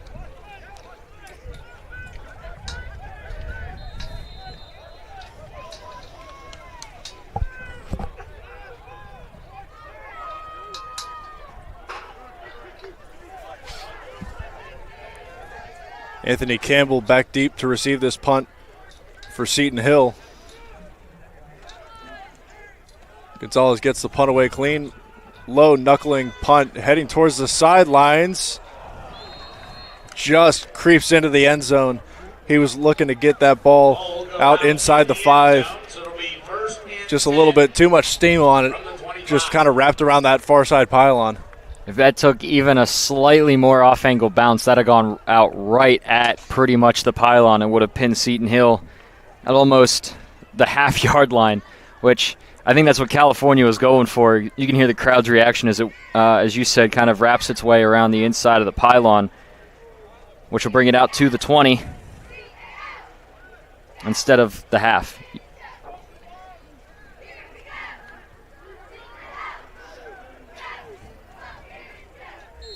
Seton Hill will take over 1st and 10 from the 25-yard line. 3 receivers to the near side. Crigette lines up to Carter's left. Carter gets the snap, hands to Crigette, looking for room on the right side, spinning away and wrapped up by a group of Vulcans. Stopped at about the 24-yard line. They're going to mark him down after a gain of 4. 4, 2nd down and 6. That was Cedric Vessa on the stop for California. Crigette we've seen many of times able to just kind of push it upfield, and he's not the biggest of backs, but he's able to kind of power downhill, and not having Grant Hopple on the California defense has really proven to be a little bit of an Achilles heel. Crigette on the carry again, blown up in the backfield, able to fight his way back towards the line of scrimmage. That was Malachi Thomas getting his hands on him first. Thomas just kind of shot his way through the offensive line, kind of a missed blocking there by the Seton Hill offense, and Thomas able to just rocket through and blow up the play before it even gets going. It was Courtney Dunn who was able to get him down around the line of scrimmage. They're going to call it no gain on the play. 3rd and 6. Carter gives again and blown up again. Crigette tackled for a loss behind the line of scrimmage. Josh Huff exploding through the offensive line to make a big 3rd down stop for the Vulcans. Josh Huff, big number 96 there. He's proven himself here in the first couple games to be a true stud in that interior defensive line, and that time able to just blow through his blocker and get into the backfield and force, as you said, the 4th and long, and California will get the ball back. This chess match continues as both defenses continue to hold the offenses. There's movement up front.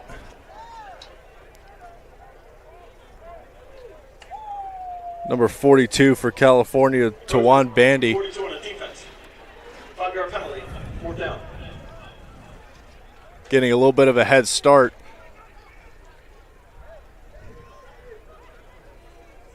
With the punt being that far back, we've seen the Vulcans block it for a safety at one point, and that can only be the one of the reasons Bandy really wanted to get there. He wanted to do it again here on the home turf on the same side as well.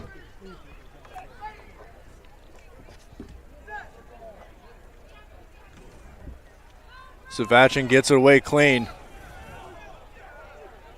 As Lewis is just going to let this one bounce and roll down right at the 25-yard line, where the Vulcans will take over once again. 25-yard line, 1st and 10 Vulcans.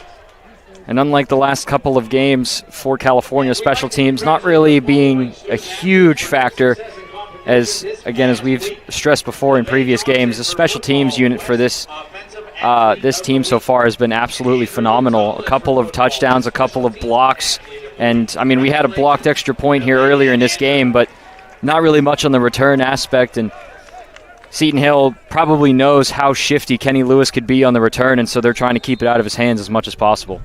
Yeah, that blocked extra point is the difference so far in this one, as we still sit 7-6 in favor of California with 5:58 left to go in this 3rd quarter. Purcell lines up in the pistol with Agenor behind him. Excuse me, that's Crigette. Gets the give on the left side, finds the seam, and a nice pickup here on 1st down. Crigette, the ball carrier. Going to pick up about 7.5. 7 on the play. And Crigette very efficient on the ground in that first half. Only 3 carries but 24 yards and another big run there to start this drive. Yeah, Criggett so far definitely proving to be the more efficient of the two backups with Bobby Boyd being out.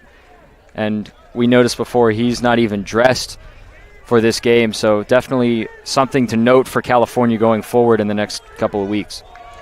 Purcell gets the shotgun snap, play fake, tries to get around the left side, and there's just no room to operate. Seton Hill flying to the football and, again, not really letting Purcell get his legs going. Quarterback keeper brought down behind the line of scrimmage. And so far that's proving to be Going to bring up a third down. almost like an Achilles heel for this team, as the last couple of games they relied on Purcell's legs when the play itself had broken down. And with Seton Hill not only taking out the play but taking out Roman's legs as well, it's been definitely hard for them, as we've seen offensively, to get this ball moving. 3rd and 5 here from the 31-yard line. California looking to extend the drive. Purcell takes the snap, looking, flushed out of the pocket. He is sacked. Seton Hill finally gets to Purcell in the backfield. Number 56. That time, Ben Weaver, the defensive end, takes him down in the backfield and gets the Griffins defense off the field. Yeah, Weaver and Ndweku on the blitz on the edge, and initially Purcell did a good job at stepping up through the pocket, but the pressure just kind of collapsed in on him, unable to get anywhere, and it forces the 4th down and forces California to punt the ball back to Seton Hill. Gonzalez to punt again, gets it away, low line drive, end over end kick. Going to take a big California roll inside the 20-yard line as it stops dead at the 17. We'll be down at the 17, but hold your cards. We got a flag on the play. There is a flag about where Gonzalez was punting from. Not sure if he got roughed or hit. Didn't really see from my end. Running into the kicker. 5-yard penalty from the previous spot. That will get us a first down. And Seton Hill with an ill-advised penalty on 4th down. The punt gets away clean, and they run into Gonzalez, the punter for California. And with it being 4th and 5, that gives California an extra set of downs. Seton Hill looks like they're trying to argue a case for themselves, as it wasn't 4th and 5, but it may have been longer. But regardless, it's a 1st and 10 for California.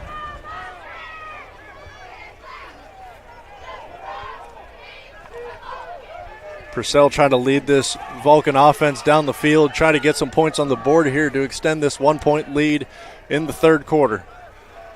Purcell takes a snap, looking right, fires deep downfield, looking for Johnson again.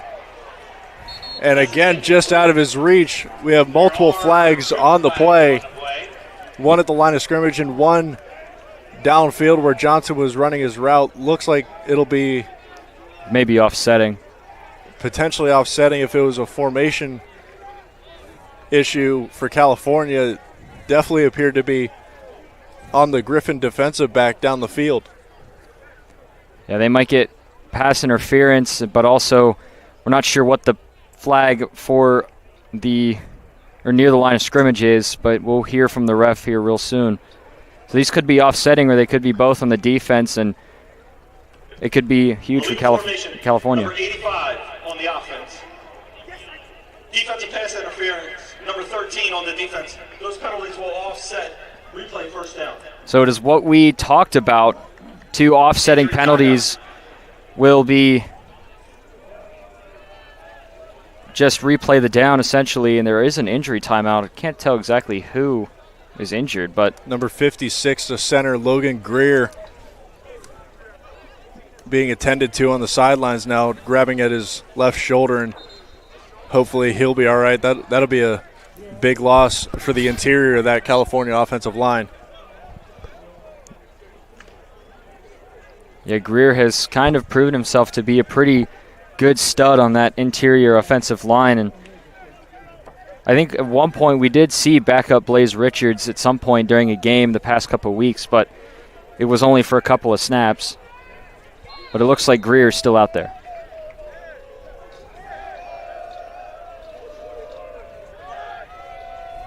Purcell lines up in the gun. Cricket shifts to his right. Quick pass to the near side. Johnson with the catch. Trying to escape the Seton Hill defender, but a good tackle there in open space by the corner that time, Darius Patterson, as he gets up a little lame and jogs over towards the Seton Hill sideline. Yeah, Patterson, he will stay in the game. Sorry, they're Patterson, their star corner, who's had an interception in this game already and has a couple on the season. If you're a Seton Hill fan, it was a little bit scary seeing him get up slowly, but as you said, he's still in the game.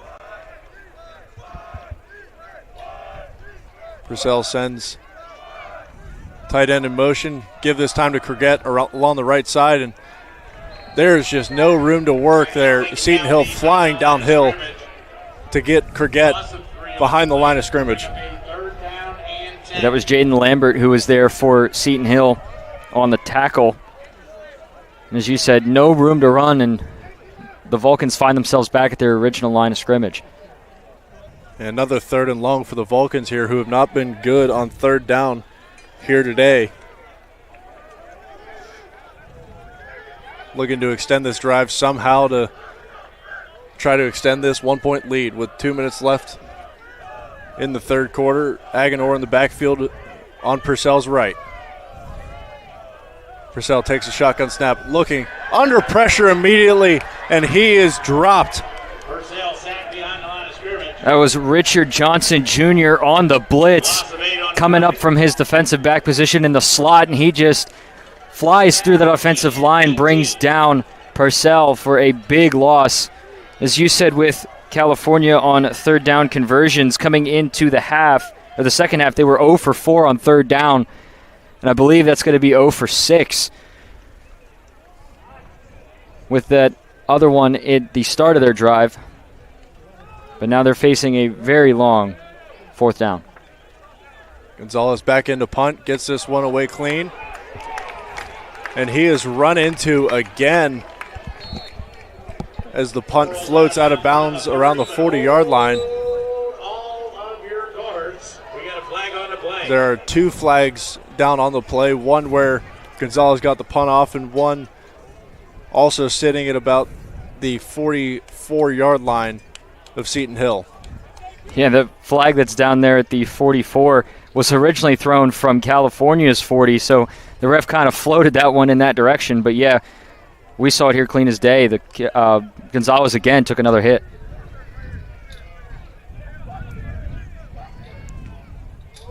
The Seton Hill coaching staff very unhappy with their special teams unit, giving California multiple chances if these fouls don't offset.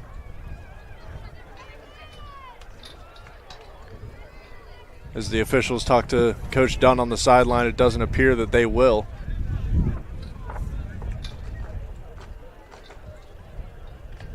We have 2 fouls on the play, both by the defense. Running into the kicker, that penalty is declined. During the return, holding defense, number 42, that penalty is enforced from the end of the kick, 10 yards, 1st down. So the running into the kicker penalty is declined, but the holding will be enforced, so it'll back up their field position, but Seton Hill still retains the ball possession. But as you said, the small mistakes from the special teams unit definitely proving to be something here. I mean, we've seen, even at this half, the start, the tensions are kind of high right now between the 2 teams, so you got to wonder if that's a kind of a factor.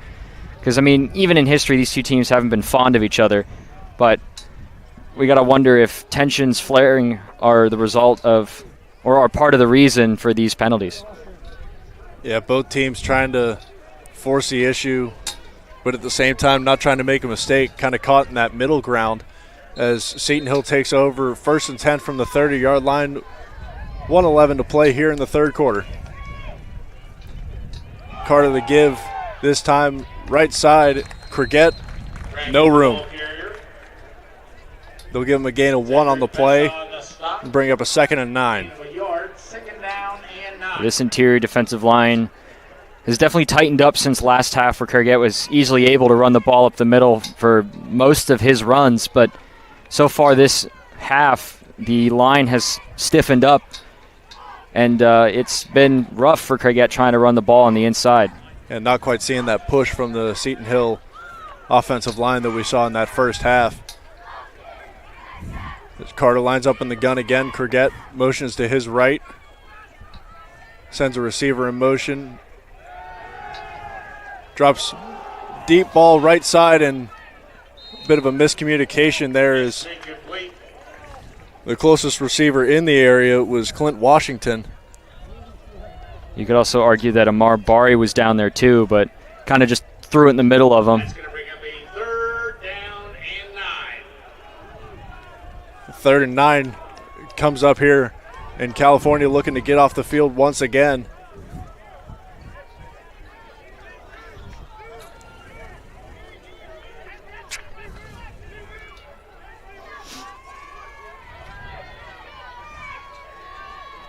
Carter takes a snap, fakes a give to Craigette, and gets up the middle for a substantial gain, but not quite a first down. They're going to mark him a yard short. He's going to be short of the first down marker. It'll be 4th and 1, and the offense is going to stay on the field here. They're going up tempo here. This is a big 4th down for California's defense. And that will be the end of the 3rd quarter. Griffins try to get up to the line quick, but the 3rd quarter expires, and we reach the end of the 3rd quarter. California 7, Seton Hill 6. And we'll be right back here on CUTV, CUTV Sports 1, and the PSAC Digital Network. The Pennsylvania State Athletic Conference celebrates its 75th season in 2025 to 26, highlighting the many athletic achievements of its membership institutions. The PSAC has won 59 national team titles, 310 individual titles, produced 29 all-time Olympians, and 43 former PSAC players and coaches have been elected to National Halls of Fame. PSAC proud for 75 years and many more to come.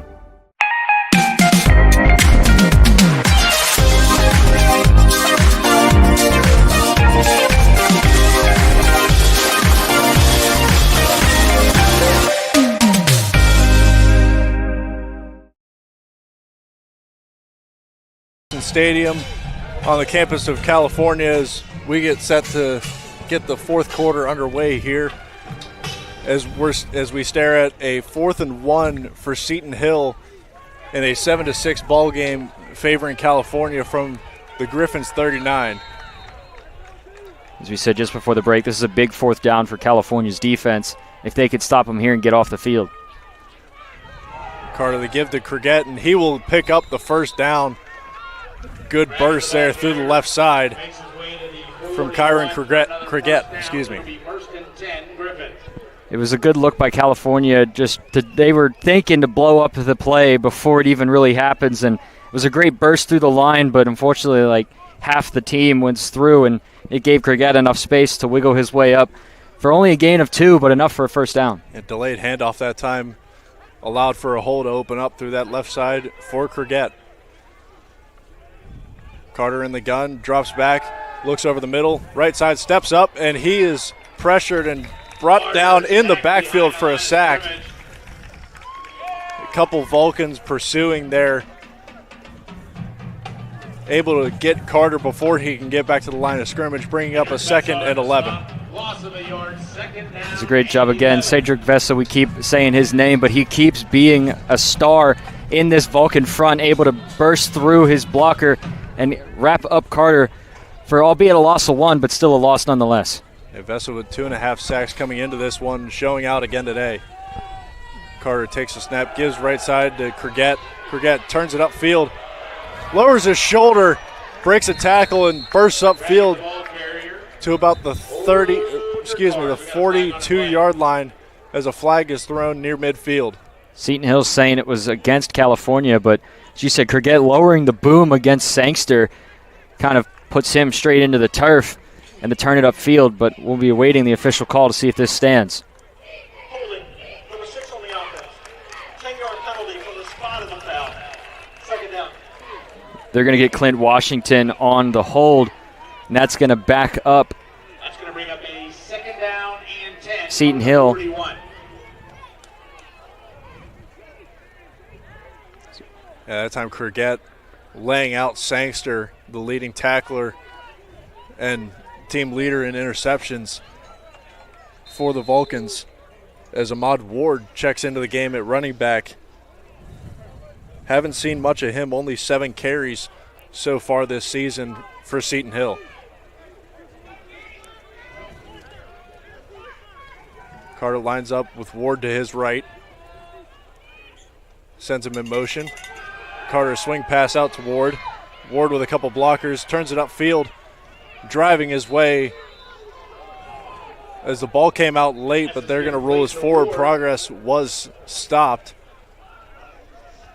And they'll mark him at about the 47-yard line.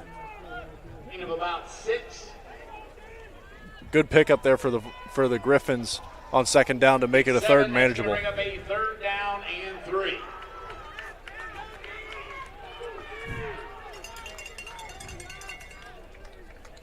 As Kyron Cricket checks back in to the game at running back. Carter lines up with him to his left. 1 receiver to the far side, 2 to the near. Fake the give to Cricket, and Carter has some space around the left side. Down the sideline, scampers out of bounds after a big gain and another Griffin first down. It was a good job by Carter. It was a designed run, it seemed, by the Griffins, and Carter was able to find that left side as most of the blocking was on the right side, and kind of faked out the California defense to move right, allowing Carter to scamper his way for a big gain and a fresh set of downs. And again, that's something that we weren't expecting coming into the game. Bowden St. Marie, the starter before today's contest, not really much of a runner, but Carter with his big frame showing off some athleticism throughout this one. We have a whistle as the snap went off, and we'll get a timeout from Seton Hill. Timeout, Seton Hill, the first of the half. Probably didn't like what they saw, so calling a timeout. Still 7-6, but I mean, Seton Hill showing great discipline and great management, able to just constantly get those gains to get the first down and evade really the penalties. I mean, they had a couple that set them back a bit, but overall they've been pretty good on this drive to work their way down the field, and they're close to the red zone, still about 10, 15-ish yards out, but still well within striking range, as we've seen Carter able to throw it deep, and we'll see if they try and just keep it on the ground like it's been working, or see if they try and attack the air. Yeah, and the goal for the Vulcans defensively has to be just to keep the Griffins out of the end zone. As we addressed earlier, the kicking troubles that this Seton Hill squad has had so far this season. Ryan Batena under 30% so far on his field goal attempts this season. Already had a extra point blocked as Carter takes the snap, gives to Cricket up the middle, and not a whole lot of room there. They'll give him a gain of 3, though.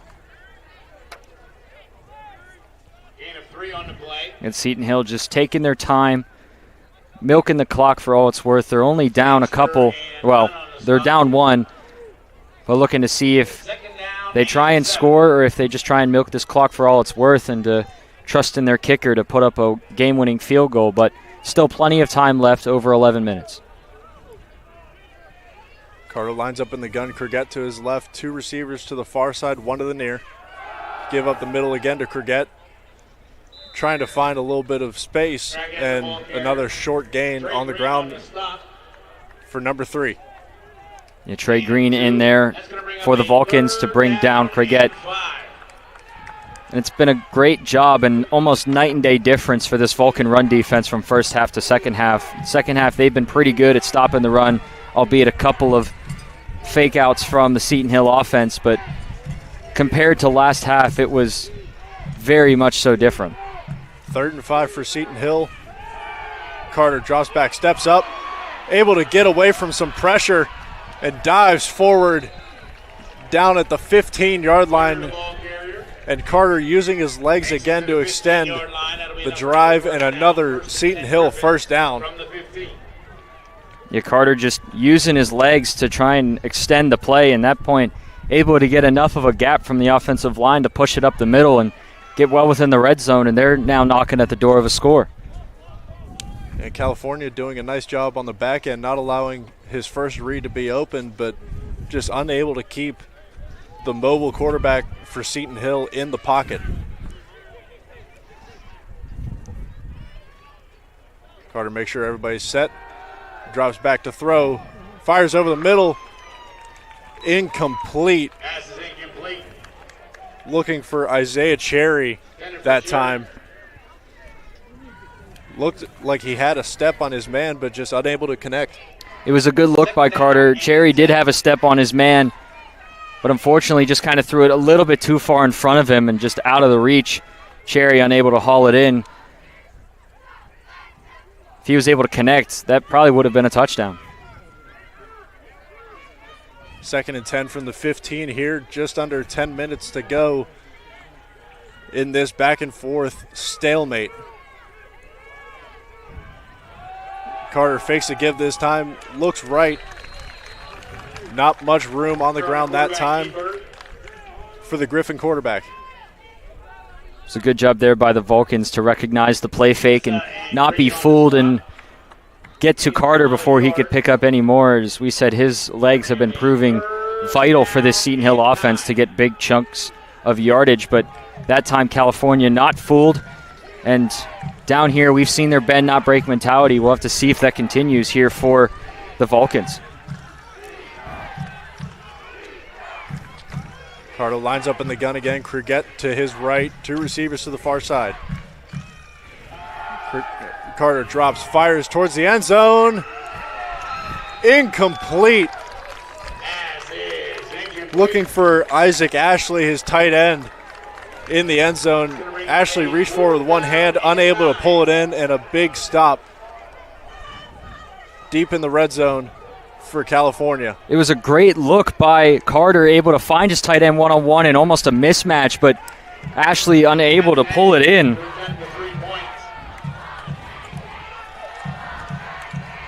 We'll see if the Vulcans can prevent a field goal. Ryan Batena on to attempt this field goal to give the Griffins the lead. Snap is good. The hold is good. Kick is up, and it is good. Seton Hill takes the lead with just under 9 minutes to play in the 4th quarter. Griffins 9, Vulcans 7. We will be right back on CUTV, CUTV Sports 1, and the PSAC Digital Network.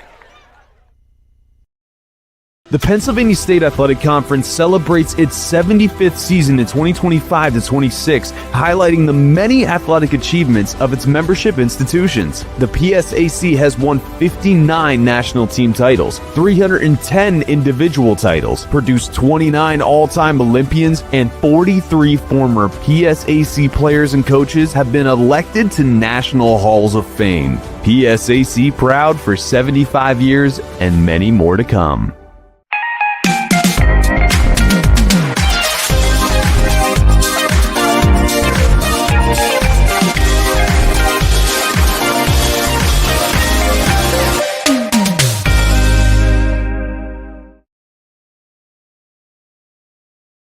As the Seton Hill Griffins take the lead over the 6th-ranked California Vulcans as we sit here 9-7.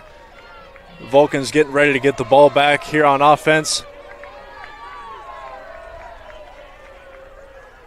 As the kick is up and will head into the end zone for another touchback.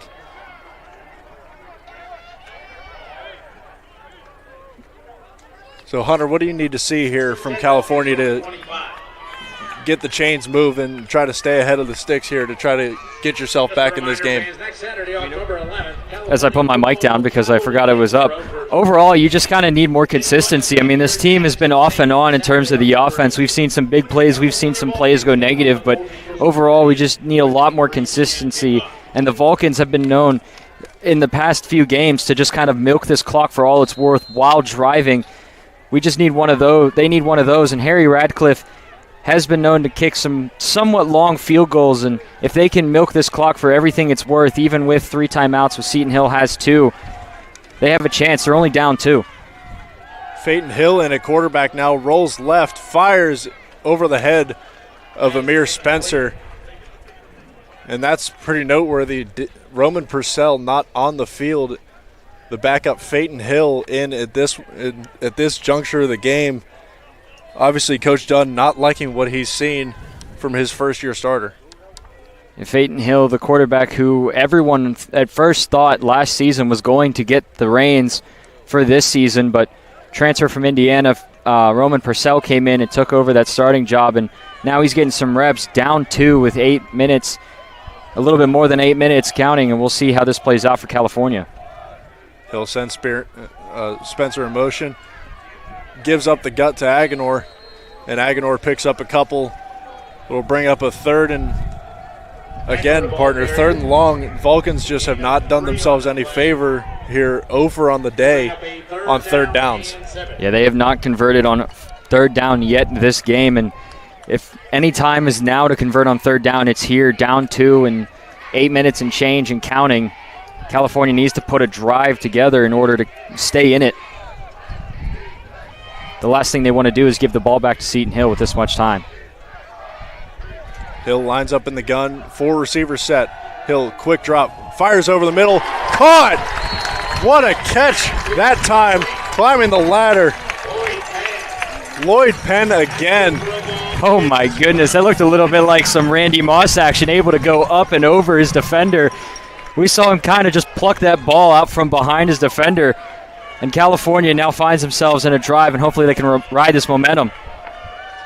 And movement up front early, but no whistle as Seton Hill looks to run left, picks up a couple as it appeared to be either a draw or a broken play. It was kind of tough to tell, just like a weird start to that play, but good throw there from Seton Hill to pick up a Vulcan first down and give this offense just a little bit of life. It kind of looked like that recent play was kind of a little bit weird from the start. Everyone kind of stopped because it looked like there should have been a false start, but no whistle or flag was thrown. Hill this time give to Agenor. Agenor lowers the shoulder, breaks the tackle, working his way down the sideline. Kendrick Agenor breaking through defenders and picks up another Vulcan first down. The wind is blowing, the Vulcans are moving, and right now they're trying to ride this momentum into the end zone. Yeah, up-tempo here this time from the Vulcans. Hill looks left, quick pass, knocked down at the line of scrimmage, almost got to Lloyd Penn. And how about the game from Lloyd Penn today at the receiver spot? DeVay Johnson, your leading target, only 1 catch, not really involved, and Lloyd Penn has stepped up whenever this offense has needed it. Yeah, Lloyd Penn, the unexpected target, but he's proven his worth here today, and a couple of catches, some big catches, like the one where he pretty much mossed his defender and also had a big one in the first half, but so far he's been proving himself. Hill sends Kenny Lewis in motion from his right to his left. Now back to his right. Give this time to Agenor up the middle, and not much room at all. Looks like he may have gotten taken down for a loss. But California, again, now facing a third and long, and this is really where they need to step it up and convert here. They need to get some points on the board. And again, this is where not having Bobby Boyd, both a threat running the ball and receiving it out of the backfield for the Vulcans, is kind of a detriment to this offense. But Seton Hill, not much playing time this season, as both sidelines getting fired up here for this big third and long. Hill, quick drop, steps up, and he stumbles down in the backfield. going to be a loss of 2. 5-yard line. Hill couldn't keep his footing, and it's going to be 4th and 12 for the Vulcans. 4th down and 12. And the offense stays. This is a huge 4th down for California. He had 5:25 and counting here in the 4th quarter. A little bit out of Radcliffe's range, and they get the jump that they were looking for to make this a little bit more manageable 4th down. Coach Dunn's not happy. They might call a false start on this. Encroachment. Defense. Never mind. 5-yard penalty. And Coach Dunn was kind of looking for a free play there as there was no contact made in the neutral zone, and it didn't really look like any of the California linemen jumped to blow the whistle dead, but nonetheless, 4th and 7 from the 30-yard line. Hill goes hard count again, checks the sideline for a new play. 2 receivers to each side of the formation. Agenor to his right. Hill looking, fires. Incomplete. Through the hands of his intended receiver, Tyler Long. First time he's been targeted today. Contested catch, unable to bring it in. And Seton Hill gets off the field on a big 4th down late in this one. It was a great look and a great pass by Seton Hill. Just Tyler Long right through his hands, unable to haul it in. And boy, that would have been an absolutely huge momentum swing if Cal had converted on that. What do you make of the decision there, Hunter, to go for it on that 4th and 7? Harry Radcliffe's longest field goal in the season being 40 yards. That one would have been from about 47. It would have been a very bold play, but if they did, it would have showed how much trust they had in Radcliffe, but I think they didn't because of the crosswind that we're experiencing here at the stadium. Seton Hill takes over. Trouble with the snap. Fumble on the play. Ball kind of kicked out Ravens will recover. underneath Carter as he dove on it, and Cricket, the lone man behind him, able to fall on it, and a big loss. They're going to lose 10 on that play, and that's a big break for the Vulcans. Oh boy, could you imagine the momentum switch and how this crowd would have reacted if they would have gotten on top of that one? Yeah, the crowd here at Adamson Stadium getting antsy in this low-scoring affair, waiting for something to cheer about as Carter this time lines up under center. Cricket, the lone man in the backfield. Gives to him. Nothing doing up front. Gain of maybe 2 on the play. They're going to give him a gain of 2. Ball comes out at the end. The Vulcans are saying they have it, but the officials mark him down. A little bit of extras happening afterwards, but Hobbs and ours on the stop. Yeah, this game not quite going the way that either team has expected it, and tempers kind of starting to flare here. Under 4 minutes to play in this one. Third down at 18, for Seton Hill, as the crowd here at Adamson Stadium gets fired up, hoping their defense can get off the field.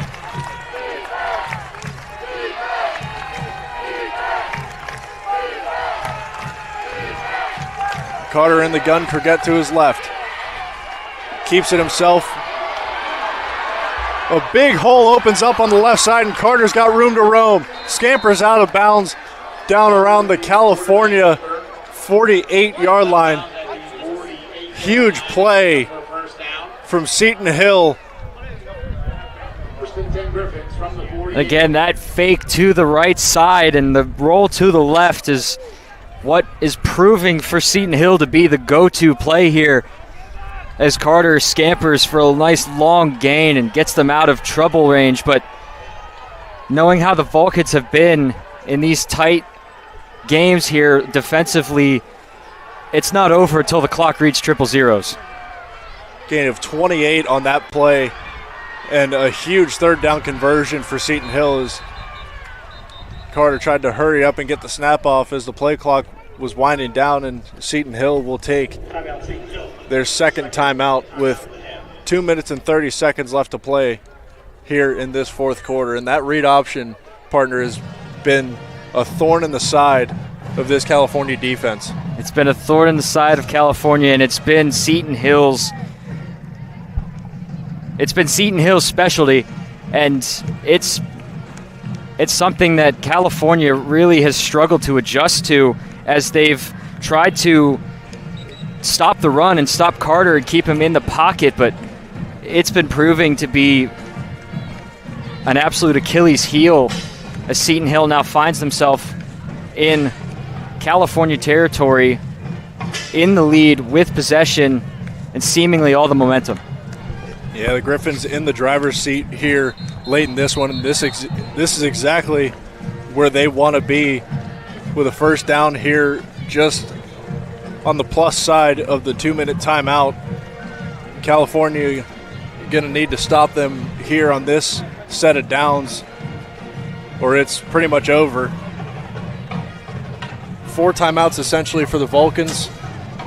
2-point deficit as both teams come out of the timeout. We're ready to get back underway here. Carter in the shotgun. Kurget to his right. He gets the carry. Looking left side. Big hole opens up. Nobody's going to stop Kurget as he breaks through the Vulcan defensive line. And the nail in the coffin for California. Kyron Kurget all game has been exceptional on the ground. You knew he was going to be a big part of this offense, and he gets it done for Seton Hill. Kurget just finds the gap in the offensive front, and it was a great job by the offensive line just to create that gap. He pretty much went through there basically untouched and just had plenty of green grass, and as you said, no one was catching him. Been running with excellent patience all day, just waiting for that hole to open up, and once he got through, there was nobody there. Kick is up, and it is good. 2:22 left to go. Seton Hill 16, California 7. We're going to go to a quick break. We'll see you on the other side. You're watching Vulcan football on CUTV, CUTV Sports 1, and the PSAC Digital Network.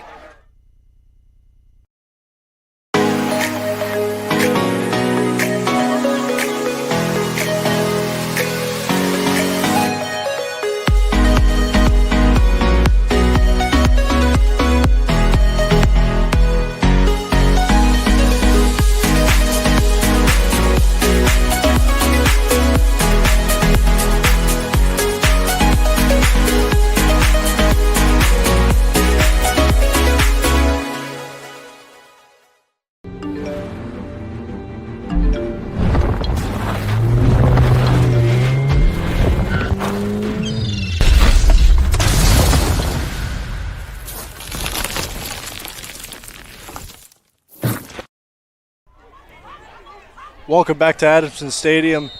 As a big turn of events, the Seton Hill Griffins able to break this one open, up 9-7 before a 48-yard touchdown run by Kyron Kurget makes it 16-7, and the number 6 ranked Vulcans of California are on the ropes here with 2:22 remaining in the game.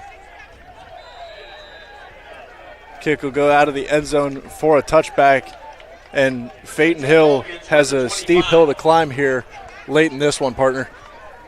That they do. They are down 9, and the only way people can really see this happening is a quick score here, maybe an onside kick, or if they kick it back to Seton Hill, a turnover on downs really quickly and getting Radcliffe in for a field goal. But as you said, right now the number 6 ranked and undefeated California Vulcans really find themselves on the ropes here. Hill lines up in the shotgun here. As whistles blow, there's going to be a false start on California. This is the exact opposite of what you want here at the final 2 minutes. Number 3 on the offense. 5-yard penalty. First down. It was Amir Spencer who they flagged for a false start. Kind of took off a little bit too soon. But as I said, not something you really want to see when you're down this much with not very much time left. California center Logan Greer is back in the game. We saw him exit with a shoulder injury earlier. Hill in the shotgun this time. Looks left, quick hitter to Agenor. Got some space along the left side, down the sidelines, and he is hit hard out of bounds. California's going to hurry back up to the offense, to the line of scrimmage. The clock winds here with 2:10 to play. Trying to get maybe another playoff before the 2-minute timeout. California still has all 3 timeouts, but they need to get something going here. Hill drops, checks it down to Agenor. Agenor with a good gain up around the first down marker. And that's good. They're going to give it to him. A first down for Kendrick Agenor. And as we hit the 2-minute timeout with 1:56 left to play here. And that's been the theme of the day, is this Seton Hill defense has really shown out, both stopping the run and the pass. Yeah, they have. They've proven themselves all day that they are better, seemingly better than what their record says currently at 2-3, looking to go 500 at 3-3 and hand California their first L. But one thing that we didn't explicitly mention in the open was Seton Hill has outscored their opponents drastically in the second half, as opposed to California, who really hasn't, where they've usually gotten a lead and been able to just kind of hold on to that lead and just kind of milk the clock for all it's worth. And right now California finds himself having to try and dig themselves out of a hole.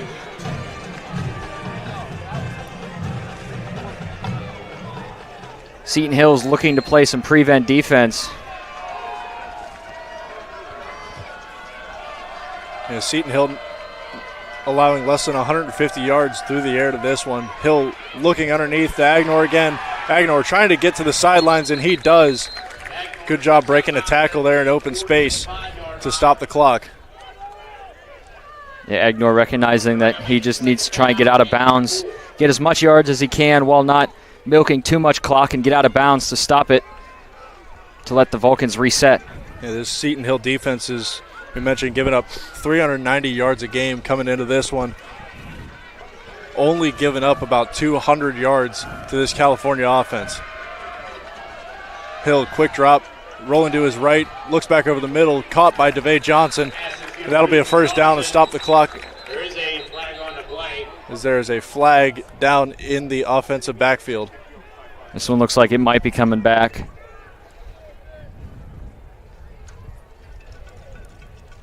Holding, number 56 on the offense.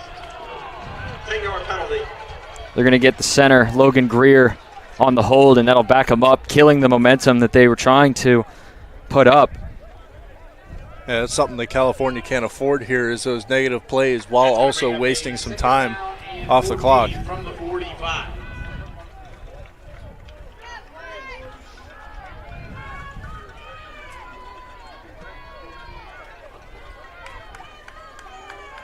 Griffin's looking to hold the Vulcans to just 7 points here in this contest in week 5.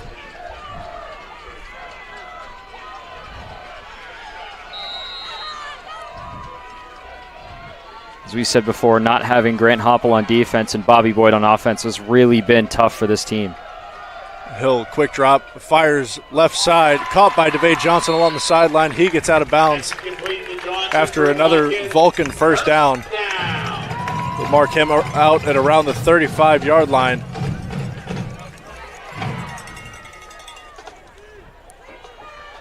Hill been pretty accurate so far since coming into the game at about the 8-minute mark in the fourth quarter. One thing to note is the Vulcans still have all 3 of their timeouts. So if they can get a quick score here within the next maybe 30 seconds and secure an onside kick, things could change. Hill, quick hitter left side. Agenor gets upended after a gain of 3 yards. And California calls their first timeout. Yeah, that's kind of a given at this point, really, with getting upended like that and only getting a short gain. You really want to try and save as much clock as you possibly can. And like I said, that kind of gives California now only 2 timeouts, but still 2 timeouts. If they could get something here within the next, as I said, 20 seconds, giving them about a minute, and still keep those timeouts, it's not out of the picture, but a lot of things need to fall into place for California if that's going to happen. Definitely not out of the picture. A 9-point deficit with 1 minute and 26 seconds to go in this fourth quarter. And again, Seton Hill playing by far their best game of the season here in early October. 2nd down and 6 from the 31.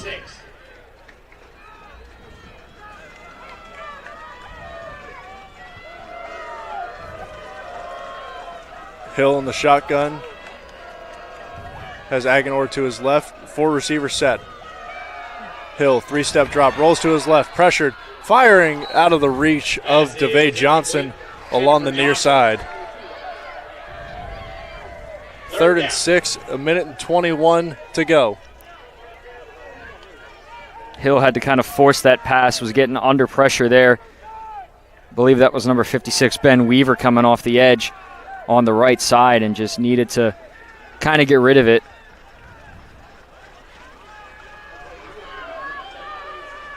Third and 6, this time Seton Hill showing pressure, backs off. Hill, quick drop. Open space along the left side, and he will get out of bounds after a first down.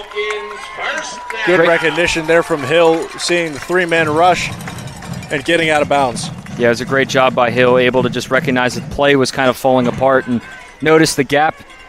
He's not the quickest in the world, but he'll take an open opportunity when he gets one and able to scamper out of bounds to save the clock.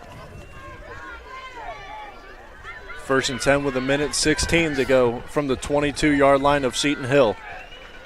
3 receivers to the far side for Phaeton Hill. Hill, quick drop, looks, fires far side, caught by Amir Spencer, and the clock will keep rolling as he is tackled inbounds, and Coach Dunn quick to call a timeout. They call their second timeout, leaves them now with 1, but as Spencer unable to get out of bounds and met instantly as he made the catch. This is a close game here, and what a great game to start October football here at Cal. And it's been a great game for both of these teams. I mean, almost a defensive slugfest in a way, where neither offense could really get going until the end of this game, as both defenses were starting to get tired. And right now, California can continue to stay on the field and drain this Seton Hill team, and even if they score and get an onside kick, it's going to put a lot of pressure on the Seton Hill defenses. They're just going to be worn down. Yeah, we were wondering for California defensively to start the season how all these newcomers would show up, and something that we haven't had to see is the depth. And you saw on display today at times that depth was really not there as much as Coach Dunn would like it to be. From the 19.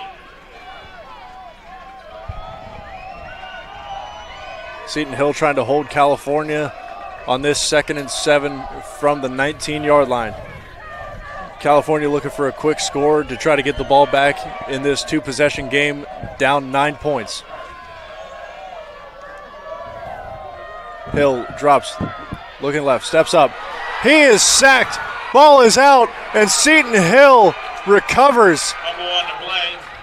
They will take over, and that will just about do it. Great effort by Seton Hill, showing the blitz and bringing it, and just getting the hand out there to strip it away from Phaeton Hill. And California had the momentum, could see that light at the end of the tunnel of a potential victory, and with the fumble and recovery by Seton Hill, that light has come crashing down. And it looks now, as you said, to be the final nail in this coffin, because all that really Seton Hill has to do is run a play, force Coach Dunn to take his time out, and pretty much seal it. Dakari Boone there for Seton Hill, able to recover the fumble, and the Griffins will line up and probably their favorite formation, victory formation. And a stunning Griffins will take a knee. upset here at Adamson Stadium. The Seton Hill Griffins walk into California and will upset the number 6 ranked California Vulcans on their home turf. It's just been a great game by both these teams. A nice physical game that these teams have both tried to really kind of just feel each other out and how well. And we always said at the beginning that these two teams, no matter the record, no matter the national ranking, whatever, these two teams will always play a really, really strong game. And we've seen it here. Both teams showing out on defense, and Seton Hill getting the upper hand in the offense. And they come in, as you said, to California, handing California their first L and taking home the victory to go 500 here today. As we said, big upset here at Adamson Stadium. Seton Hill 16, California 7. And Hunter, thank you for joining me today. Of course. It's been a pleasure as always. Thank you to everybody for tuning in. This has been Vulcan Football on CUTV Sports 1 and the PSAC Digital Network.